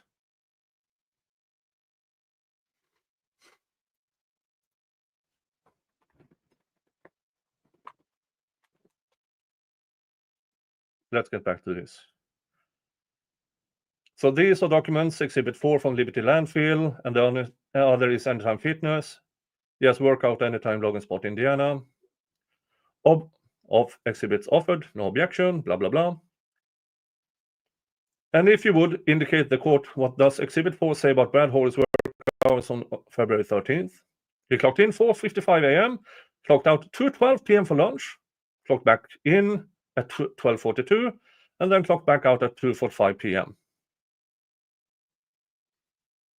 But you never actually checked it.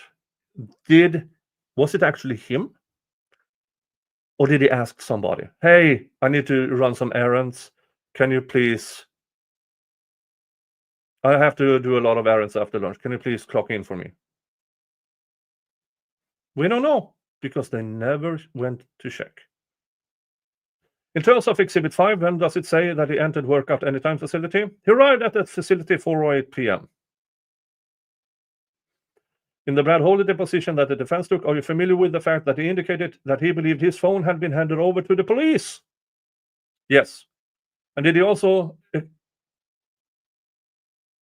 equivocate and say that he was not sure? Yes. How the fuck are you not sure? It's been alleged in our pleading that the conversation took place on page 13 and 14 of the deposition. I haven't taken the time to give that to you today, but does that sound correct to you? Yes, I have discussed what he said. Did he also indicate in that deposition that he oriented that experience of turning over his phone, that his phone and his son's phone was collected at the same time? Yes, he did. Did he say he was at the Delphi Police Department? Yes, I believe so. And in fact, that's the document offered by the defense, and you testified. And in Paul, an officer Goatee interviewed Brad Holder on February 17th, 2017. Is that correct? That is correct. How did Brad Holder know how to bring Logan's phone to that interview to hand it over? Are you familiar with the fact that the Indiana State Police did collect Logan Holder's phone? Yes, I am. I'm going to show you what has been marked for identification purposes at Stakes Exhibit 6. Can you identify that? It is a consent to search cellular telephones. Looks like it was located in Logan Sport High School, conducted by at the time, Sergeant Brian Bunner with the Indiana State Police, and they took Logan Holder's phone and it's signed by his mother, Shannon, at Logan Sport High School. Yes. On what date? 2/14 of 2017 at 12:45 p.m. They went to Logan's school. This is just a couple of hours after the girls were found. Hours. How did they know to do this? Hours later. Hours after the girls were found. How? How did they know to go to Logan's high school and collect his phone? Well, probably because somebody said, hey, this Odinist kid was dating Abby. Hey, thank you, Josie. Hail to the Viking balls.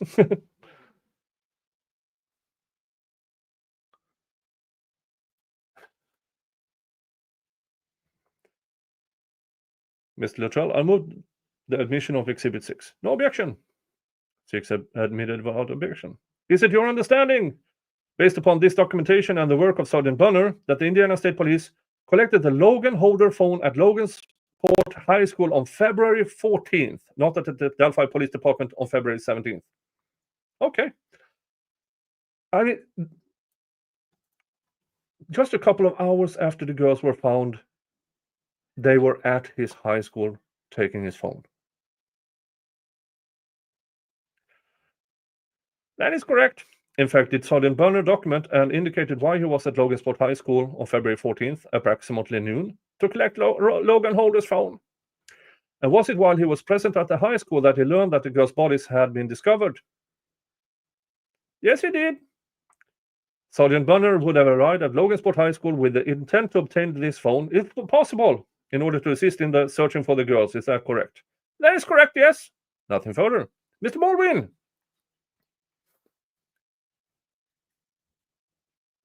Question by Mr. Baldwin.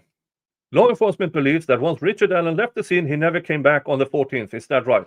That is correct, yes. Who turned on the phone at 4:33 a.m.? I believe the phone was still on. I think there's some conflicting reports on whether when it actually the battery died. I think there's some confusion on the pings. The pings will still go. So I think the phone was still on. It's just there's some confusion on that when it actually went. Who have you talked to about the phone turning on at 4:33 a.m.? I just heard about that recently. Was discovered in the new software that they used. Before that, we were told it was the phone went off, I believe, at 5 p.m. that day. But now I think there's some new technology shows that it was on. I knew about it last fall. Did you? Did you think that the new software came out before, after last fall? Are you talking about? I don't recall. I don't recall. So you did not know about the 4:33 a.m., Ms. Auger, on the 14th. On the 14th, thank you, that the phone turned on at 4:33 a.m. You did not know about that last fall. Is that correct? No, I didn't. You've been in the courtroom during these hearings. Is that correct? Yes. You heard about Exhibit F, which was admitted into evidence, which is a listing of, by our count, 101 people whose phones were extracted. Yes. So tell me about, if you know, about Noah Dillon. Did Noah Dillon date Abby because his phone was extracted? Not to my knowledge. Did he have a mimicked crime scene, Noah Dillon, on his Facebook page? Not to my knowledge. Did he have a hand rune that mimicked what the sticks that were on AW's body? Did he have that? Objection to relevant, Your Honor. The court, what is the relevance? Well, the phone somehow turned on at 4:33 a.m. on the 14th, indicating that there is no actual evidence except Holeman's deranged opinion that the girls were killed between 2:30 and 3:30 p.m. on the 13th. Then who the fuck turned the phone on 4:33 in the morning? Who? When did the girls actually die? That is also part of the third-party culprit defense. They don't actually know when the girls died. The court, what's the relevance, Mr. Warren? It is, I'm trying to make the point here that Brad Holder had all these things, and they claim they did not extract his information from his phone. But we have 101 people whose phones were extracted that did not have nearly or any connection whatsoever. That's the relevance. The court, okay, you have made the point. Question, you heard me read into the record. May I have the first one? The FBI emails, please. I thought that was E. You heard me read into record emails between Jay Abbott of the FBI and Doug Carter. Did you not? I did. February 17th. Here's Suspect 6 is being worked on right now. He has ties to Bradley Holder, who we have been working. He may have ties to Vinlanders, DT Squad. What's that stand for? Do you know? Drug Task. Drug Task Force Squad is appraised and tasked sources to collect any intelligence which may assist. That is February 17th. What day was Brad Holder interviewed? The 17th. Okay, Brad Holder was a suspect at the time, correct? Like Kevin Murphy said, I think some people might have considered him, others did not. I think just because we get tips or information on somebody, in this case, the father of a subject that dating the victim doesn't necessarily make him a suspect, but definitely somebody that we want to gather intelligence about. An intelligence part of gathering intelligence would be, hey, Brad Holder, thanks for coming in today. Can I have your phone? Right? Early on, maybe not, but that was done by the FBI. So I'm not sure what their Well, Logan Holder's name is not in the document as somebody that they're working hard. Who is suspect 6? Luttrell, objection. There's no question in front of the witness. The court, yeah, sustained. Can I read that, Cos? Sure. Thank you. Yeah, it doesn't say who suspect 6 is, so I don't know who you're referring to. Well, Logan Holders, I mean, they mentioned Bradley Holder. If they were going to mention, are you suggesting that suspect 6 is Logan Holder? No. Okay. Logan Holder had his phone taken on the 14th of February. We just heard that, correct? Yes, that was part of the missing persons investigation at the time. They already found the girls. Question, right. Bradley Holder. 3 days later, you're saying they did not take his phone? I'm saying there's no documentation or evidence indicating that the FBI or anybody else took anything from his phone. Even though he says that he thinks that they did. I think he was confused, on that. Okay, I mean, he could be confused about the day it happened and where it happened.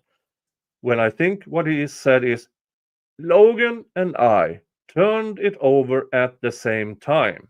But he might not be confused about whether the phone was taken. Luttrell, objection. If that's a question, it calls for speculation. I'll redraw it.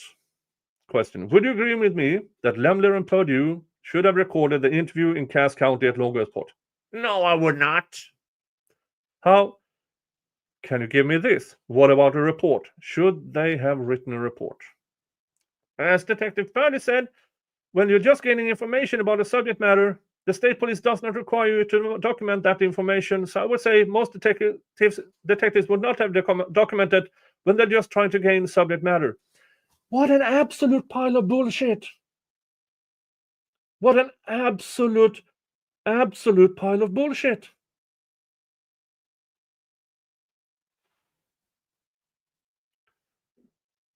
Question, they should have taken Brad Holder's phone through, though, on the 17th. Would you agree? No, I would not agree with you.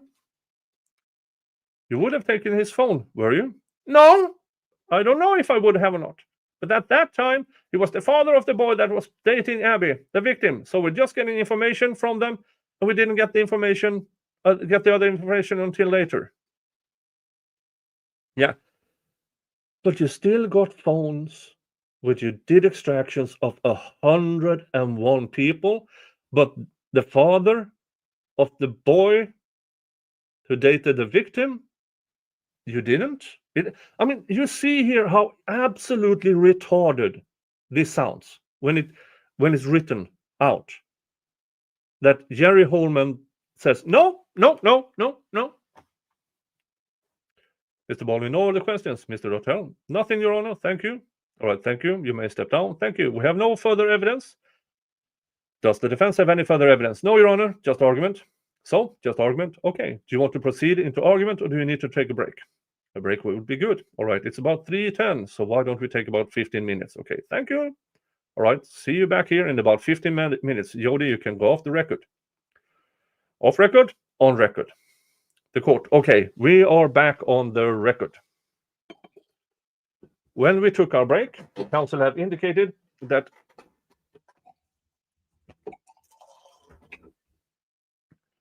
evidence have been completed on the motion to dismiss and the state's reply, and we were just ready then for argument. Okay, so Holeman is gone. Let me get rid of the Holeman chin. Oh.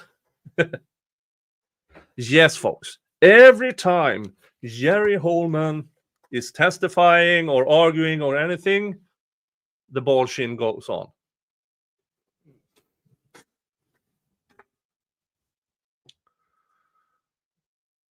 When we took our break, counsel had indicated that evidence had been completed on the motion to dismiss and the state's reply, and you were just ready then for argument. Is that continues to be the case, Mr. Baldwin? Yes, Judge. McClellan, Luttrell? Yes. Okay, Mr. Baldwin. Thank you. I want to talk about this right here. We had to go to Georgia to get this. We gave you the side-to-side to compare this weird, bizarre image that you have since learned was on Brad Holder's Facebook page, as seen by Trooper Purdy. And how even Purdy admits that the positioning of the body on this pose, and you can see it with your own eyes, is similar to the position of Libby's body. And you know that Mr. Luttrell, I don't believe that question was ever asked of the officer, Your Honor, and I respectfully object. It was asked about other sticks, but not relating to that photograph. Mr. Baldwin, I think I did ask him about the positioning of her. Court, okay, I think I did. Mr. Baldwin, now, of course, the sticks don't look the same, but just the fact that there are sticks on that body, and Brad Holder had that in his Facebook page, is something we'll be talking about on Thursday. But it's, for purposes of today's hearing, here's the point I'm going to make. If we weren't able to locate that on our own, here's what would have happened. Mr. Baldwin and the defense can't even find this. We don't even know what this is. Even if we did find it, we don't know whether it would be exculpatory or purposefully useful for the defense.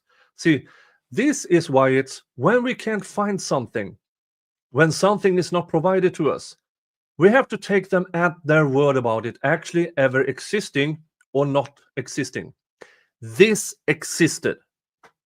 This actually existed.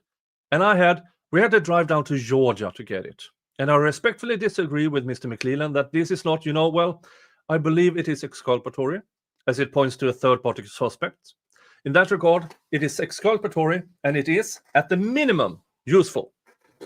Now, 101 people had their phones extracted, and you can see where I was going, and I appreciate you cutting me off, actually, because I can get a little long sometimes and go and beat the dead horse. But the point here is that none of those people had that weirdo kind of thing on their Facebook posts mimicking the crime scene. They didn't have a hand runes that mimicked Abby, what was on Abby's body. They didn't have a son that was dating one of the victims. Yet, what did they do? They got 101 extractions. Well, maybe he wasn't a suspect on March the 17th or February the 17th of 2017 when he was interviewed, that being Brad Holder. Yet we have the FBI. That was the very first thing I showed the judge, or turned into evidence, where the FBI is saying, yeah, Holder is involved with Vinlanders, maybe. Somebody might be related to him. He's definitely in play. Holder's in play February 17th, the same day he was interviewed. Quote, you are to use everything at your disposal, is what I'm paraphrasing. But that's essentially what it says. Whatever you need, you use. A phone. Brad Holder has testified, I believe I gave them my phone. I'm not sure.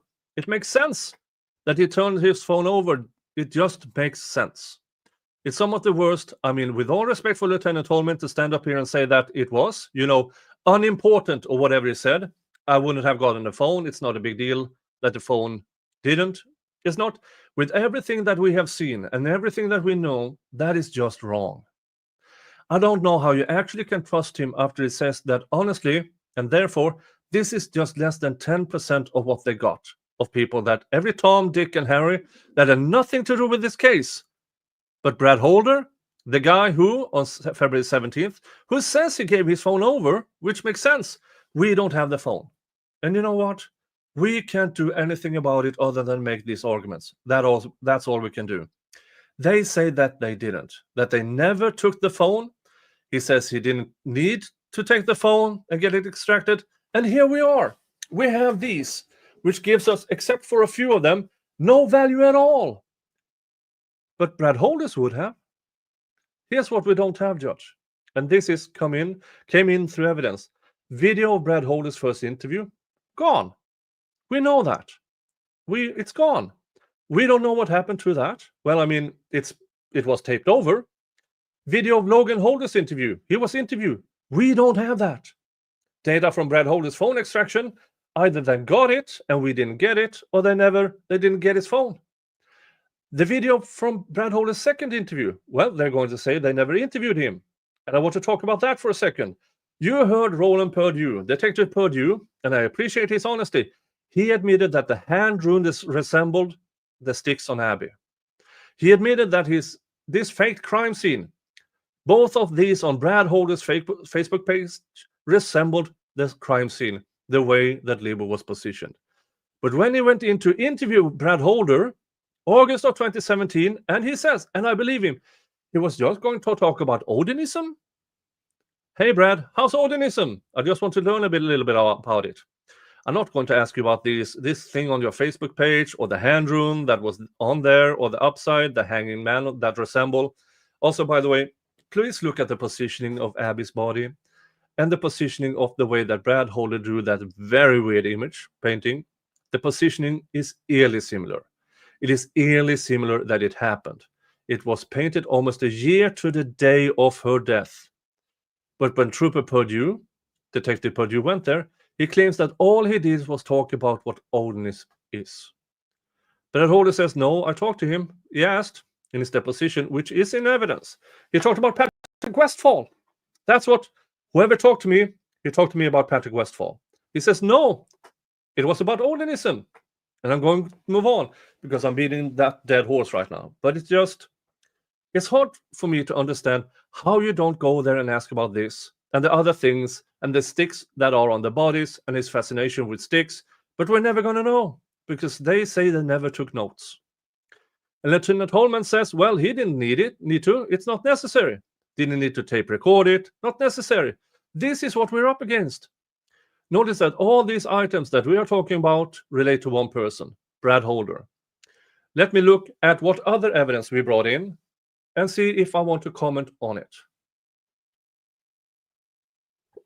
In order for us to prevail, it is a tall task, admittedly. We have to prove in this case that a phone dump existed.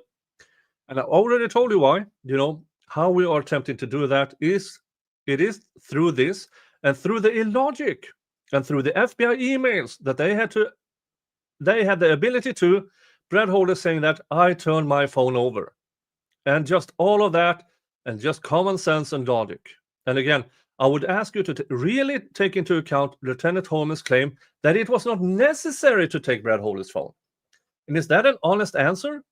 Because if you believe that that is exculpatory, this case is over.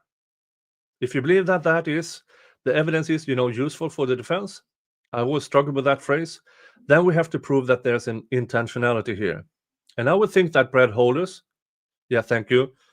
I wanted to talk about another reason why they should have had this phone and why you should believe that he's a suspect here. Because in Mr. McLeland's response, he says, hey, Brad Holder is not even a suspect. He's not a third-party suspect. Well, you heard a lot of evidence that shows that he is.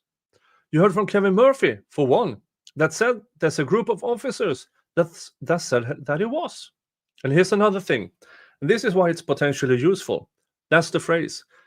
This is why it's potentially useful, at the minimum, the missing evidence. What I'm calling missing evidence. Brad Holder, first interaction, February 17th, 2017, missing video. It's been erased or whatever. What does Brad Holder said? It's an evidence. I turned it over. Never met Abby. Never met her. My son dated her or was talking to her. I never met her. Want you to think about that, the context of that. February 17th, 3 days after the girls are found murdered. Your son has dated these girls and you're asked this question, did you ever meet her? Did you ever meet her? No, never did. That is the moment in time when the rubber hits the road if you're Brad Holder. This is freshest in my mind. This is a big deal. At that point in time, if I know those, they've talked and I met her, I better say that right now but it said no. That's the way it is recorded. That's the way it's recorded in the one document from that memorialized the missing tape. Want to move to the deposition, to the statement that we played on the tape, the television. Through that, though that was super interesting. Brad Holder, how did you get involved with this? I can't remember which one it was. Was it Abby or Libby? Or I don't remember. Come on, we all know that that's not true. He knew exactly who it was. And he said, I met her one time. So now he changes from this to that. Now, if we move forward a few months, and you're now at a few months ago, when we deposed him, he adds some new information. Maybe it was twice. I read that into the record. One of those times was at Patrick Westfall's house. He's not a third-party suspect, is one of the answers. And so even if that's the way the state responded to the motion to dismiss, and he wrote that because therefore he can say, even if it doesn't matter whether it's missing, because he's not a third-party suspect. I also bring that up.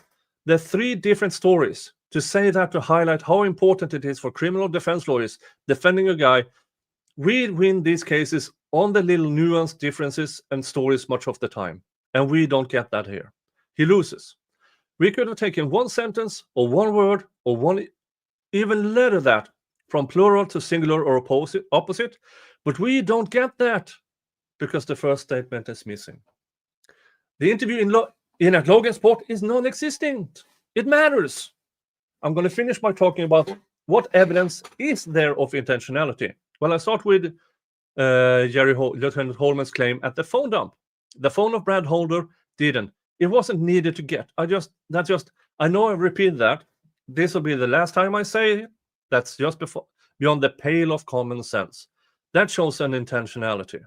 They can't be honest on the stand about how important that phone was at that time when the FBI knew that he was a suspect on the 17th. We have, well, let me to go my, well, this wasn't part of the evidence, so I can't get into that. Oh yeah, Murphy testified. What the hell is this, and how the F did they get it? That, I implore you to read that 12-page report, Judge, and all the exculpatory evidence that it contains. It's in evidence. I can talk to you about it. Amber Holder says Brad Holder and Patrick Westfall, they split up. They were friends. They had something happen in the woods by a river, and they had an argument over a ritual that took place. That's in that 12-page report. Brad Holder points the finger at not himself, but Patrick Westfall committed these crimes. That's in there. Elvis Fields says, if I spit on the girls, but I have a good reason, will I still be in trouble? All of that is contained in that report. And that's the report to which, in this hallway conflict or whatever, this short burst of anger or whatever, Lieutenant Holeman says, how the F did they get that? I don't know. Maybe that's going to be interpreted in different ways. I interpreted it the way that I interpret it, and that is we weren't supposed to get that. And perhaps we weren't supposed to get Brad Holder's phone up as well. The last thing I'm going to ask to take judicial notice, when we had the hearing of last June, we wanted a witness to come here and testify about how Mr. Allen here was being treated. And we didn't get that witness. And here's how the Carroll County Sheriff's Department memorialized that reasoning for us not being able to have our witness there. On the 14th day of June, communication with the court was established by Sheriff Major Chief Deputy Toby Lazenby, wherein Major Lazenby was advised by the court to disregard any further efforts to retrieve inmate Baston from the Westville facility. Said this court told them it was okay, advised by the court to disregard the further efforts. And I appreciate that you clear that up. Here's your response to that. The decision by the deputy to leave the witness without the witness was his and not directed by the court. That is intentionality. We did not have a witness here that we wanted, and that was the Carroll County Police left him behind, and then they said you were the one that told them that they had the right or the ability to leave. They advised that you advised them. Yeah, also, we know, don't know, but my speculation is that Judge Gull is a liar. She absolutely told the deputies that they didn't need to get him, and then she lied in court. As an officer of the court, as the judge, she lied to everybody involved.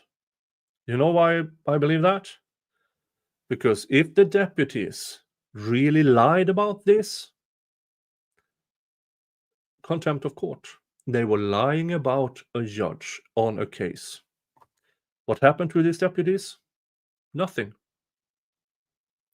Could you imagine what would happen to the defense attorneys if they lied about something the judge said or didn't say? Well, we already know. They didn't even have to do it, and she tried to disqualify them. But the deputies lying about her giving them permission? Nothing? Nah. And the defense was hampered by that. Maybe he's not sitting in the jail cell or in the Department of Correction in Westville had our witness showed up. So they left him behind, and then they blamed you for it. And it looks like they lied about it. All of this shows intentionality. And what we believe the evidence shows, there was a phone extraction. That the phone extraction was, at a minimum, potentially useful, and that there is intentionality on the part of law enforcement to keep evidence from us. And therefore, we're asking you to grant our motion to dismiss. An extreme remedy, but when we don't get those little nuances things, the sentences that would come from a report or the phone and all the information you get out of that, this guy's rights, his 14th Amendment rights, his 6th Amendment rights have been violated. He's never going to get a fair trial, and that is why we ask for dismissal. The court, Mr. Luttrell. Thank you, Your Honor. The law is very clear. Dismissal of charges due to the state destroying or losing evidence is only permitting when the evidence is materially exculpatory, or when the evidence is deemed potentially useful to the defense, and the destruction of the evidence was because of bad faith. The defense has alleged 3 things were destroyed in their motion. Brad Holder's phone extraction data. There was no evidence to support that law enforcement ever extracted data from Brad Holder's phone. Well, if you lie to the court, of course there will be no evidence. And really no evidence they ever possessed his phone. There is, but if you lie about it, then that's that. I think it's noteworthy, as you review the exhibit of Agent Paul's summary, his report summarizing his interview, he makes no mention of Brad Holder's phone or obtaining Brad Holder's phone, though he has many details in there about what they talked about and how the interview was conducted. Brad Holder, the only source of any indication that the police may have possessed his phone at some point, said in a deposition, pages 13 and 14, I believe they took my phone. They took my phone, yeah. They took my phone, I'm pretty sure. I'm pretty sure they took my phone. I'm not going to say that positively, but I'm pretty sure they took my phone. Why would he lie about that? He went on to say they took his phone and his son's phone at the same time. Right there, they did it in the lobby, referring to the Delphi Police Department. I'm pretty sure they took both of our phones. Here's the thing. Here's what might have happened. On the 14th, they grabbed Logan's phone, brought it back, extracted it. And then, at the 17th, they took it again. They handed it back, and then they took it again. Why? Because it's not unusual, once you hand back the phone of a suspect or somebody involved or a potential witness that you actually believe is involved, that you then retake it. Because who knows how many calls Logan or Brad did from Logan's phone, or searches or anything between the 15th, when he probably got it back, and the 17th, when they took it again.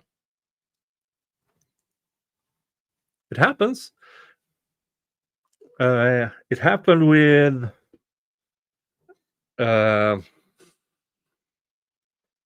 what's his face? Whatever the case. I covered another case where they took the phone, extracted, handed it back, and then a while later, gonna grab it again, just to check what you did. It's not unusual. It's actually a really good investigative method. A suspect, take the phone, extract it, hand it back. Yeah, we extracted it. Then tell the suspect, lie to him. Yeah, we checked. You're all right.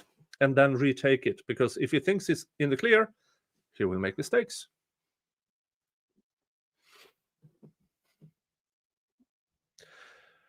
The only indication by anyone that the police may ever have possessed his phone, no one has ever suggested that the police extracted data from it, and there's no record the police ever possessed Brad Holder's phone. The second item is the evidence of Brad Holder's second interview with law enforcement. Very clear from Detective Purdy that interview, he did not record it, he did not ask that it be recorded, he does not have any reason to believe it was recorded. Why the fuck would it? Well, again, here comes my theory. Because Brad Holder was a snitch on the Vinlanders. That was why it wasn't recorded. It was an informant on the Vinlanders. That is I'm going to do a video about it later. The third item they mentioned is the so-called mimicked crime scene photo image that Detective Purdy said he believed he saw on Facebook site associated with Brad Holder. Doesn't say who posted it. Just say believe it was on Brad Holder's Facebook site as of 2012. But they have that photo. Implicit in the motion to dismiss, based upon evidence that's been lost or destroyed, is the fact that that evidence can't be reproduced. Of course it can be reproduced. Well, not now anymore, because you waited for so fucking long. In Chisholm v. State, cited in our motion, it must be of such nature in order to be materially exculpatory, it must be of such a nature that the defendant would be unable to obtain comparable evidence by any other reasonable available means. They have it, and yet they ask you to dismiss the charges. That's not what the law says. This motion should fail upon the authority that then they cite, the Chisholm case, the Blanchard v. State case. There's nothing to support the fact that the state lost or destroyed evidence. Fuck you. Brad Holder's phone data or the recording of the Logan Sport interview in bad faith or otherwise. There's no evidence that they ever were in possession of law enforcement. And as I indicated, the possession of the image that they have does not being to beat the test of a motion to dismiss, as they have it. Finally, we believe there's no evidence, even if it had existed, that it would be materially exculpatory or even potentially useful. It's clear that Brad Holder had no connection to this crime and has an alibi. The only reason you have what you consider an alibi is you never checked the fucking alibi. You never checked. Did he actually was he actually at work? Was he actually there at the gym? You never checked because you never cared. And also, you do it on the basis of Jerry Holeman and his absolutely moronic opinion that the girls must have died between 2:30 and 3:30 p.m., despite the medical examiner not providing a time of death.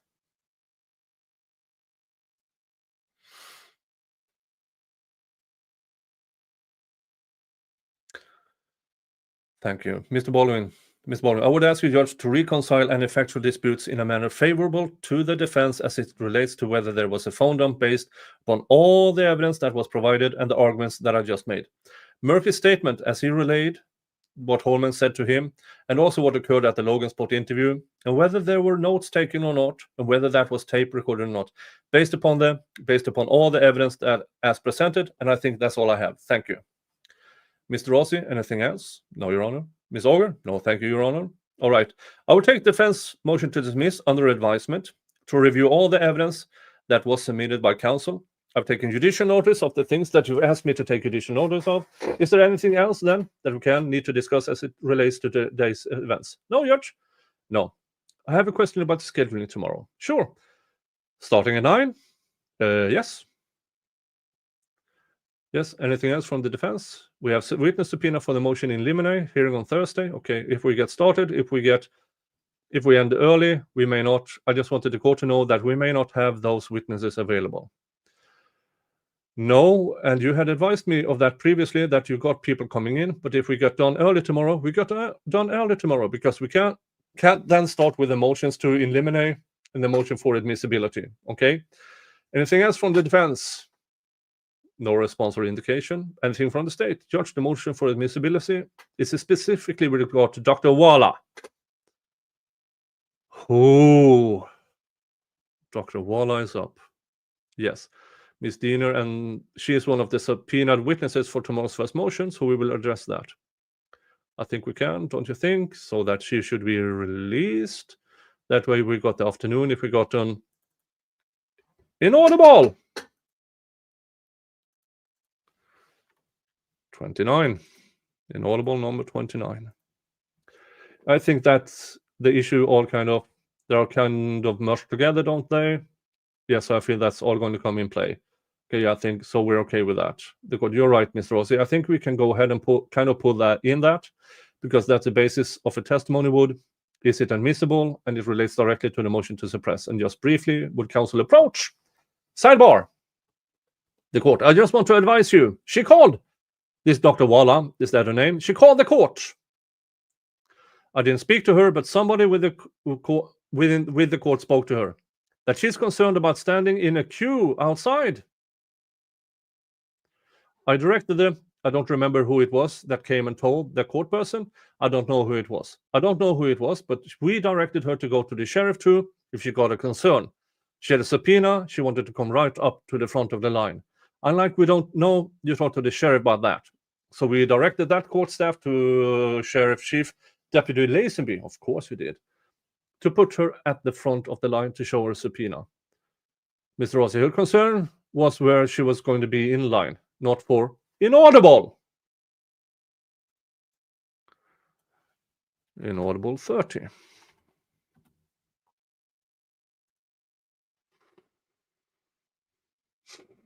Well, and that, no. And that was, she was concerned about standing in line outside. I don't know if there's a bunch of people out there. I don't know. I don't care. Mr. Rossi, she wants the fast pass. Basically, yeah, she wants to be at the front of the TSA line. Okay, whatever. So I just wanted you to be aware that she's called. Mr. Rossi, inaudible? Because Yodi is fucking deaf. Inaudible 31. The lay people think that they've got a place to sit rather than the hallway and kind of exposed to all of this. Yeah, that would be kind of nice if they could put them downstairs. I don't know what the capacities are here, but I have no idea. I'll have to find out. Mr. Rossi, because they're just sitting out there and people are coming out and talking and, it's kind of a confined area. Yeah, you got the gallery out there, yicking and jacking. The witnesses are all out there just talking. Yeah, I think as we get closer to trial, I have to figure out some of that stuff. Okay. Yeah. Okay. Thanks, Mr. Rossi. I don't care if we get her up in the line. Court. Okay. Didn't care either. I just wanted you to be aware of it, Mr. Rossi. Okay. Thank you. Sidebar conference concluded. All right. Well, then we'll see everybody tomorrow morning at 9 o'clock, and we will work until we're done. Thank you. Off the record. Oh, Jesus Christ. All of this was on July 30th? I have to change the thumbnail because I thought this was August 1st. All right, July 31st, 8:59. That, because we are almost fucking 4 hours in. Almost 4 hours in, folks. I need to record the Brad Holder might be a snitch, and that is why he got off video. I will do that after this. Folks, again, thank you for being here. Thank you for keeping the Delphi case in your minds and showing up when all of us content creators are doing our videos and streams about this. Watch all of them, subscribe to all of us, thumbs up on all of us and everything, because it is that important. I mean, we do our part by taking the time. So please, folks, I urge you to not just my streams, but even if you find somebody with 50 subscribers who decides to do Rick Allen is innocent, go there, encourage them. Yeah, good work. Do more, and we will show up again. Please, it's important. Rick can't fight for himself.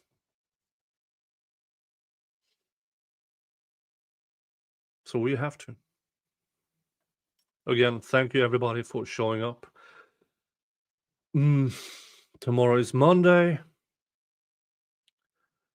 I have to get through this set of hearings next week. So depending on what's going on Monday, if nothing interesting happens, I'm going to continue to read. Everybody, thank you again. And I'm going to send you off with the free Rick Allen song. And probably going to send you to a stream somewhere. Everybody, again, from me and Mr. Jingles, you all have a good one. And reminder, hug your family. Unless your family is crap, then screw them and give your love to the people who deserve it. Okay? See ya. Bye-bye.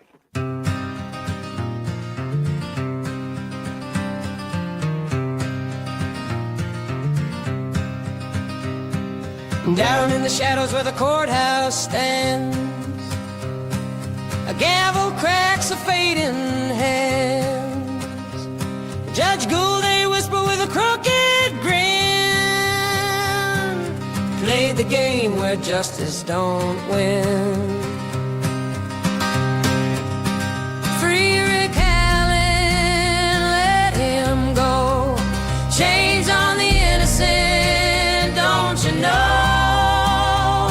When the truth's been buried and the lies unfold, the fire in the people burns hot and cold.